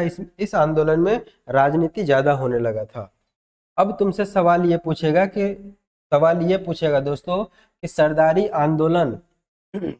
आंदोलन के पहला चरण में क्या क्या हुआ। तो देखो, भुइहरी जो लोग थे, जो उरांवों की भूमि थी, अभी जैसे कि यहाँ पे देखे थे, उरांवों की भूमि को भुइहरी कहते हैं, जमींदारों की भूमि को मंझियस कहते हैं। तो उरांवों की भूमि भुइहरी और जमींदारों की भूमि मंझियस, इन दोनों को तो पहला चरण में फायदा हुआ था, लेकिन बाकी लोगों को फायदा नहीं हुआ था। ठीक है, तुमसे ये पूछेगा कि छोटा नागपुर टेन्योर्स एक्ट यानी कि CNT एक्ट कब लाया गया था। तो 1 अप्रैल 1867। यहाँ से हमारे एग्जाम में यही सवाल सिर्फ पूछेगा कि कब आया था। छोटा Nagpur tenures act CNT act कब लाया गया था, 1 अप्रैल 1867 को ये आया था। ठीक है, सरदारी आंदोलन का दूसरा चरण जो 1881 से 1890 तक चला था, इसमें पूछेगा दोस्तों कि इसका नेतृत्व किसने किया था, जॉन बैपटिस्ट ने किया था। और तीसरा चरण में क्या पूछेगा, देखो तीसरा चरण में हुआ क्या था समझ लेते हैं। 1890 से 1895 के बीच में आदिवासियों के पास बहुत सारे लोग आए और सबने उनको आश्वासन दिया कि हम तुम्हारे लिए काम करेंगे, तुम्हारी हर समस्या को दूर करेंगे। ठीक है, इसमें ईसाई मशीनरी भी आई थी, मशीनरी नहीं, ईसाई मिशनरी के लोग भी आए थे, वकील भी आए थे। अंग्रेजों ने भी इनको आश्वासन दिया कि हम तुम्हारे लिए ही काम करेंगे, तुमको कोई तकलीफ होगी तो हम आगे आगे चलेंगे, तुमको तकलीफ होने नहीं देंगे। लेकिन और आदिवासियों ने इनका भरोसा किया, लेकिन बार बार इनके भरोसा को तोड़ा गया। ठीक है, बार बार इनके भरोसा को तोड़ा गया, तब जाकर के फाइनली इन्होंने इसके लिए विद्रोह किया और इसी विद्रोह को सरदारी आंदोलन के रूप में जाना जाता है। लेकिन दोस्तों सरदारी आंदोलन सफल नहीं हो पाया। क्यों? क्योंकि सरदारी आंदोलन में जो नेतृत्व करता था इसकी बहुत ज्यादा कमी थी। आगे चलकर जो सरदारी आंदोलन है वह बिरसा मुंडा आंदोलन के साथ मर्ज हो गया। ठीक है, बिरसा मुंडा आंदोलन के साथ मर्ज हो गया क्योंकि यहाँ पर एक बहुत ही बेहतरीन नेतृत्व मिला था बिरसा मुंडा के रूप में। तो सवाल तुमसे पूछेगा कि सरदारी आंदोलन किस आंदोलन के साथ जाकर मर्ज हो गया था, विलय हो गया था, तो ये बिरसा मुंडा आंदोलन के साथ मर्ज हो गया था। अगला सवाल है दोस्तों, अगला हम लोगों का जो टॉपिक है यह है खरवार आंदोलन जो 1874 में हुआ था। ठीक है, सवाल क्या पूछेगा, पहली बात कि खरवार आंदोलन की शुरुआत किसके द्वारा किया गया। याद रखोगे भागीरथी मांझी के द्वारा खरवार आंदोलन का शुरुआत किया गया। खरवार आंदोलन कब हुआ, 1874 में हुआ। खरवार आंदोलन कहाँ पे हुआ, संथाल परगना के क्षेत्र में हुआ। ठीक है, और जो खरवार लोग हैं, जो इनकी प्राचीन मान्यताएं हैं, जो प्राचीन रीति रिवाज है, इनको ये अपना स्वर्ण युग मानते हैं और ये चाहते हैं कि इनका जो प्राचीन रीति रिवाज है उन सब को पुनः लागू कर दिया जाए। अब खरवार आंदोलन को ही भागीरथी मांझी का आंदोलन कहते हैं दोस्तों। क्यों कहते हैं? क्योंकि खरवार आंदोलन में जो मुख्य भूमिका निभाए थे वह भागीरथी मांझी ने ही निभाया था। ठीक है, और जब यह आंदोलन चल रहा था 1874 में, तो भागीरथी मांझी ने खुद को बौसी गांव का राजा घोषित किया था। क्या किया था? खुद को बौसी गांव का राजा घोषित किया था। आगे चलते हैं दोस्तों, इस आंदोलन का हजारीबाग में नेतृत्व दूबू बाबा ने किया था। और इसमें दो चीज और पढ़ लेते हैं कि इस दौरान जो है, चूंकि यह जो आंदोलन है 1874 में हुआ था, ठीक है, तो इसके 2 साल पहले 1872 में भारत में पहली जनगणना हुई थी दोस्तों। और ये लॉर्ड मेयो के शासनकाल में हुई थी। जबकि भारत में नियमित जनगणना की शुरुआत 1881 में, यानी कि 72 से 9 साल के बाद 1881 में हुई, और ये लॉर्ड रिपन के शासनकाल में हुआ था। ठीक है प्रिया, गुड इवनिंग।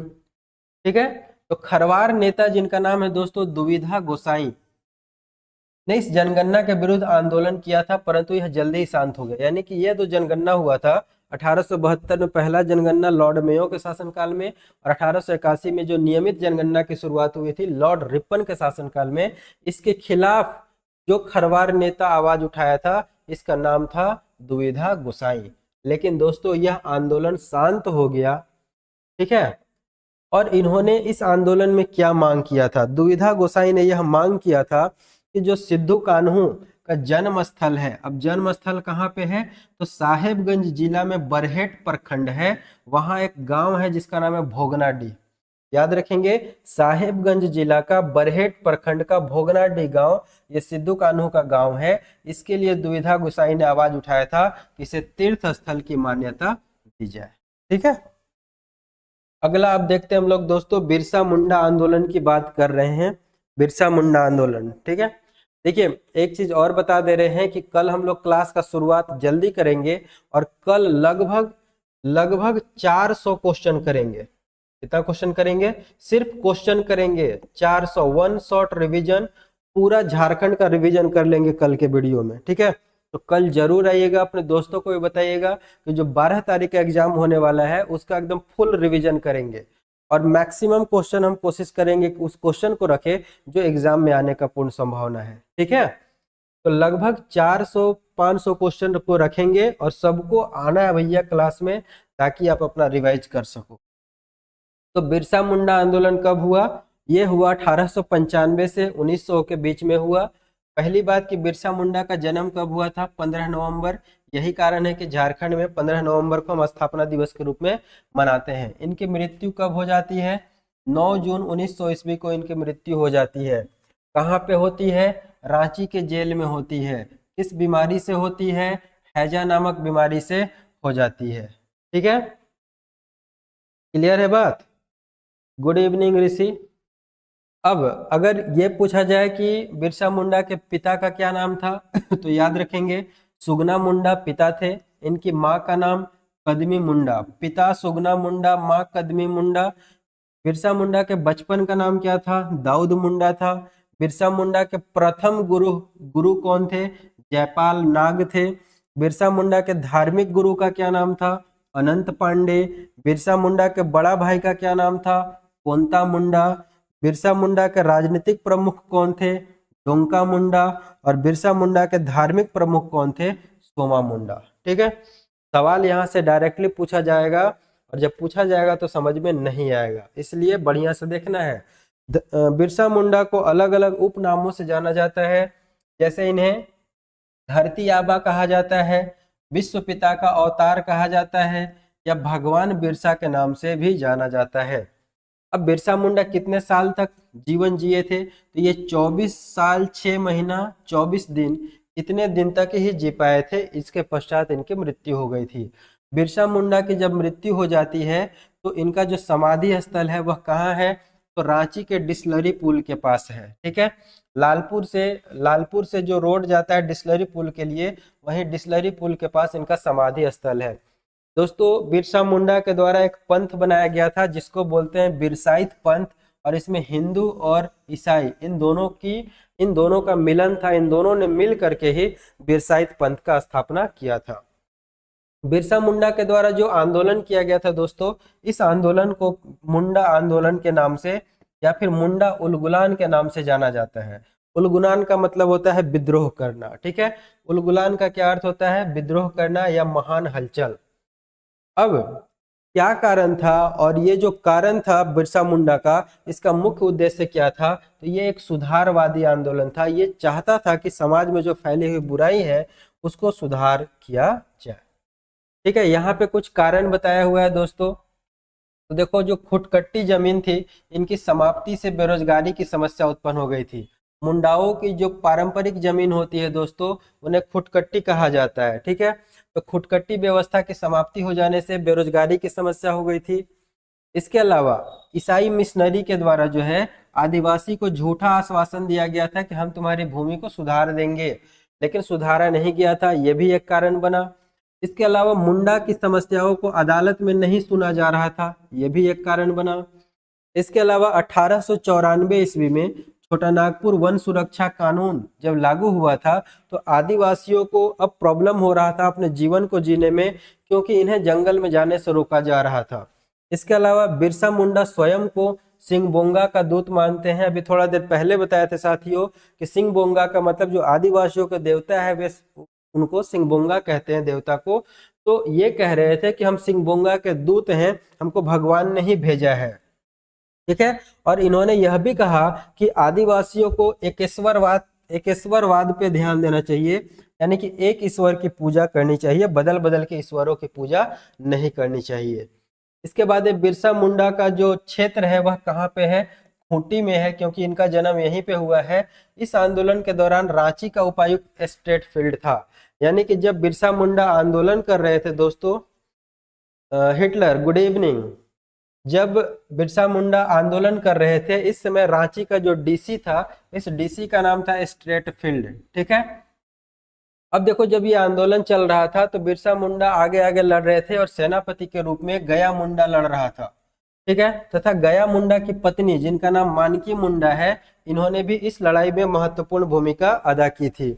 फिर मुंडा आंदोलन के समय एक गीत भी गाया जा रहा था बिरसा मुंडा के द्वारा, कटोंग बाबा कटोंग डारी कटोंग कटोंग, ठीक है।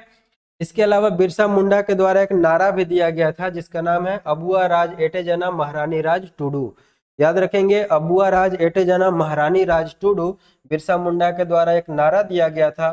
जबकि जो गीत था इसका नाम है कटोंग बाबा कटोंग डारी कटोंग कटोंग, ठीक है। बिरसा मुंडा की गिरफ्तारी की बात करते हैं दोस्तों, तो इन्हें 2 बार गिरफ्तार किया गया था, एक 24 अगस्त 1895 को, और गिरफ्तार करके डोरंडा जेल में डाल दिया गया था, ठीक है। और जब दूसरा बार गिरफ्तार किया गया था यह है 3 फरवरी 1900 को, और इस समय भी इनको डोरंडा जेल में ही डाला गया था। जब प्रथम बार गिरफ्तार किया गया था तो इनको 30 नवंबर 1897 को फिर छोड़ दिया गया था।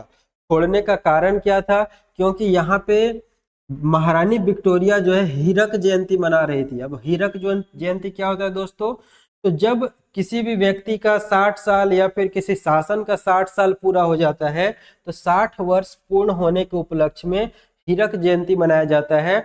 इसी को डायमंड जुबली के नाम से भी जाना जाता है। तो बिरसा मुंडा को पहली बार किस जयंती के अवसर पर छोड़ा गया था, हीरक जयंती के अवसर पर छोड़ा गया था। किसके हीरक जयंती, महारानी विक्टोरिया। हीरक जयंती कितने साल में मनता है, 60 वर्ष पूर्ण होने पर मनाया जाता है, ठीक है।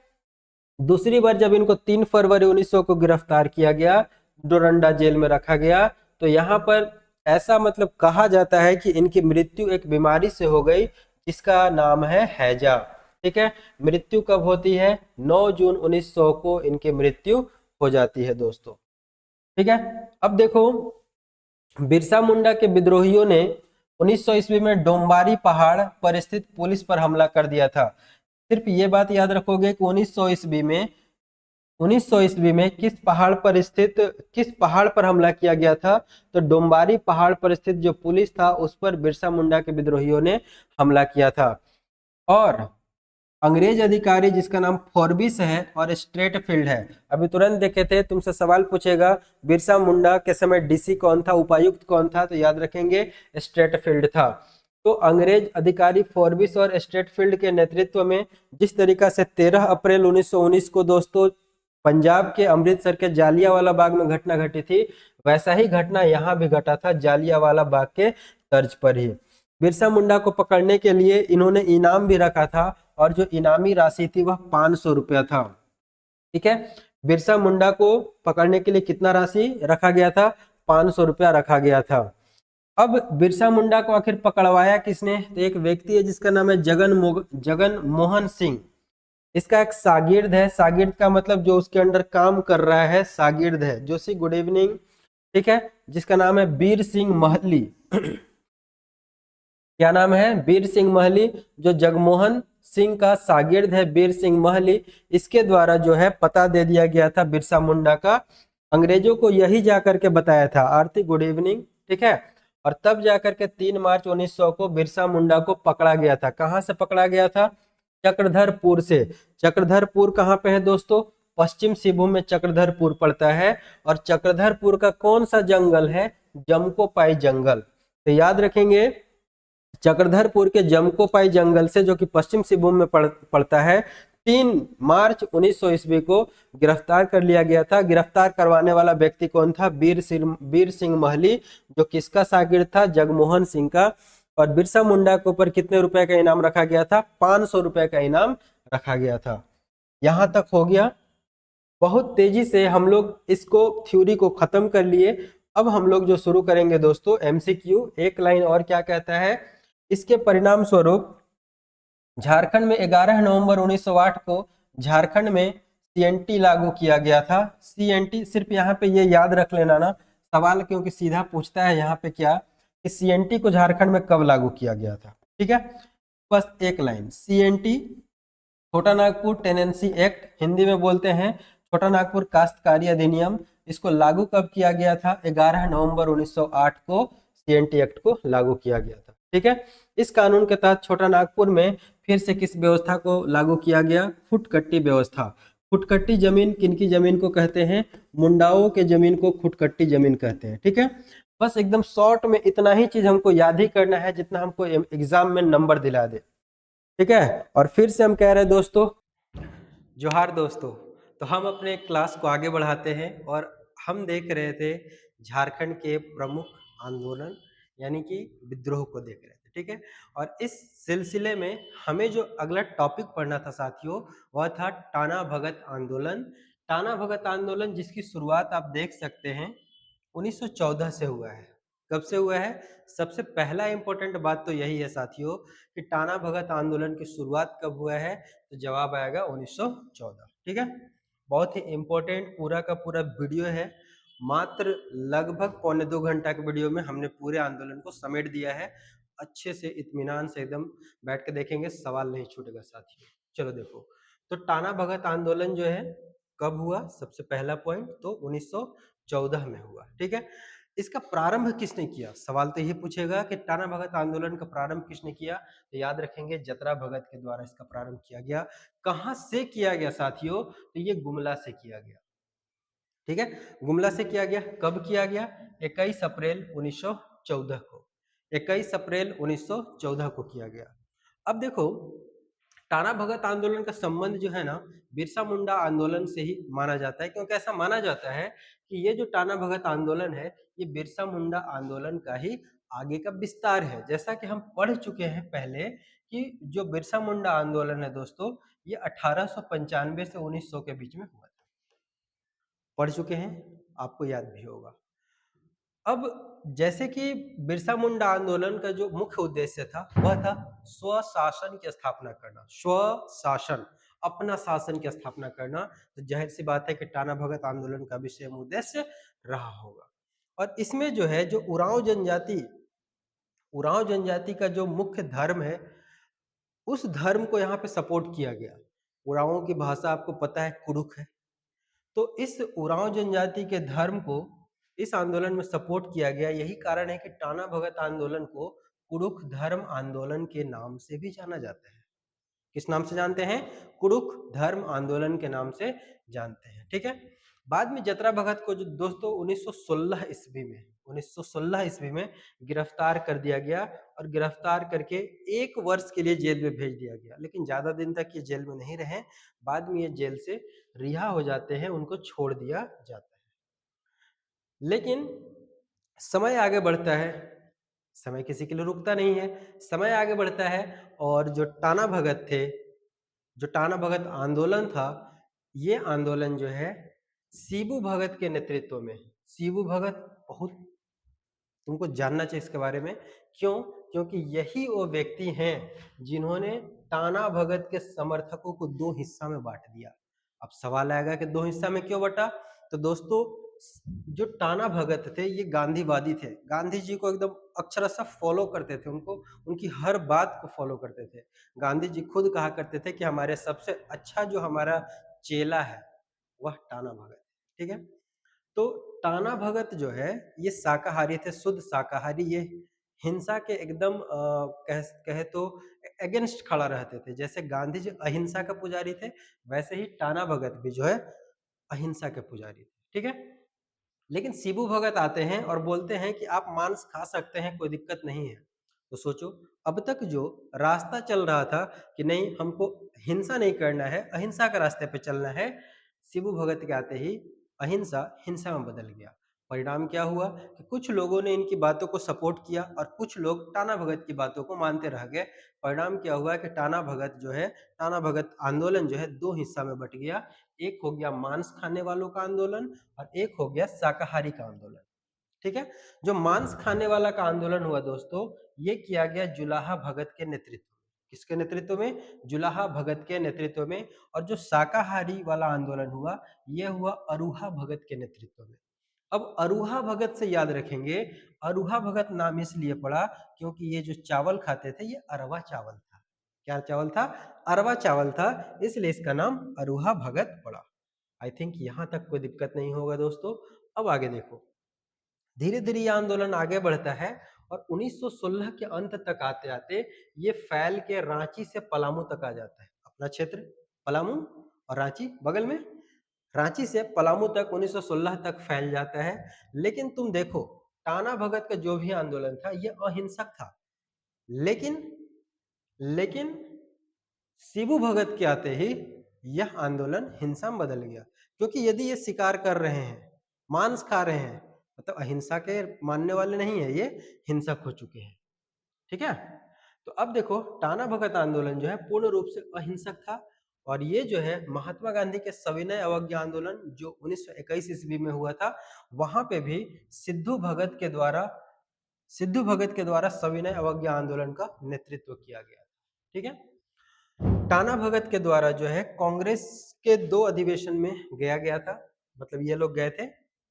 पहला जो कांग्रेस का अधिवेशन हुआ था 1922 में, इसमें भी टाना भगतों ने हिस्सा लिया था। और जो 1923 का अधिवेशन हुआ था कांग्रेस का, इसमें भी टाना भगतों ने हिस्सा लिया था। मेरे साथियों याद रखोगे कि कांग्रेस के दो सेशन में टाना भगतों ने हिस्सा लिया था, 1922 और 1923। ठीक है, ये बात तो ऑलरेडी हम लोग देख चुके हैं कि जो टाना भगत आंदोलन था अहिंसक था और ये गांधीवादी तरीके से लड़ा जाने वाला आंदोलन था। ठीक है, अब आगे चलते हैं। बात आती है 1940। 1940 में दोस्तों रामगढ़ का अधिवेशन होता है। कौन सा अधिवेशन होता है? रामगढ़ का अधिवेशन होता है 1940 में। यहीं पे टाना भगत जो है महात्मा गांधी से मिलते हैं और उन्हें 400 रुपया देते हैं। अभी लग रहा होगा कि 400 रुपया इतना छोटा अमाउंट, बट साथियों उस समय के लिए बहुत बड़ा अमाउंट था। ठीक है, तो महात्मा गांधी को इन लोगों ने कितना दिया? 400 रुपया दिया। इस पॉइंट को सीधा याद रखेंगे नेक्स्ट को कि 1948 ईस्वी में रांची जिला में टाना भगत पुनर्वास परिषद अधिनियम को पारित किया गया था। क्या पारित किया गया था? टाना भगत पुनर्वास परिषद अधिनियम। कब किया गया था? 1948 में। कहाँ किया गया था? रांची में किया गया था। क्लियर है दोस्तों? चलो, तो अब हम चलते हैं नेक्स्ट और लास्ट हम लोगों का जो आंदोलन है यह हरि बाबा आंदोलन। ठीक है, हरि बाबा आंदोलन। तो पहली बात जो सबसे इंपॉर्टेंट है हरि बाबा आंदोलन से कि कब हुआ? हरि बाबा आंदोलन कब हुआ? 1931 में हुआ। किसके द्वारा किया गया? दुक्का हो के द्वारा किया गया। और दुक्का हो को ही एक अन्य नाम से जाना जाता था, हरि बाबा, इसीलिए उनके द्वारा किया गया था, इसलिए नाम आंदोलन का भी पड़ गया हरि बाबा आंदोलन। किस क्षेत्र में वो हुआ हरि बाबा आंदोलन? सिंहभूम क्षेत्र में हुआ है। ये भी याद रखेंगे, ये सवाल पूछा हुआ है कि यह एक शुद्धि आंदोलन था। हरि बाबा आंदोलन जो 1931 में हुआ, यह एक शुद्धि आंदोलन था जिसका मुख्य उद्देश्य क्या था कि जो हो जनजाति है, हो जनजाति के ऊपर लगातार जो बाहरी आक्रमण हो रहे हैं, उनसे उन बाहरी आक्रमणों से बचाना ही जो है इनका प्रमुख उद्देश्य था। ठीक है, अब देखो आज जो है आदिवासी भाई बहन हमारे जो है, हमारे जो आदिवासी समाज के लोग हैं, ये लोग सरना को सपोर्ट कर रहे हैं, सरना धर्म को सपोर्ट कर रहे हैं। तो यहाँ पे भी आप देखेंगे कि 1931 ईस्वी में हरि बाबा आंदोलन के दौरान सरना धर्म का प्रचार प्रसार किया गया। अब इस हरि बाबा आंदोलन के कुछ प्रमुख नेता हुए जिन्होंने इसको बहुत आगे बढ़ाया, और प्रमुख नेता के रूप में आता है। एक है भोता गांव के निवासी, नाम पढ़ लेंगे, भोता गांव के निवासी जिनका नाम है सिंगराई हो। क्या नाम है साथियों? सिंगराई हो। और एक है भाड़ा हाथू का निवासी, बड़ा हाथू नहीं, भाड़ा हाथू का निवासी जिनका नाम है बामिया हो। इन लोगों ने मिलकर के इस आंदोलन में अपना महत्वपूर्ण भूमिका निभाया और यह आंदोलन भी जो है गांधीवादी विचारधारा से प्रभावित था साथियों। हरि बाबा आंदोलन भी जो है गांधीवादी विचारधारा से प्रभावित था। ठीक है, तो ये रहा साथियों हम लोगों का कंप्लीट आंदोलन। तो हम चलेंगे अगले वीडियो में, अगले क्लास में, तब तक के लिए सभी को जोहार।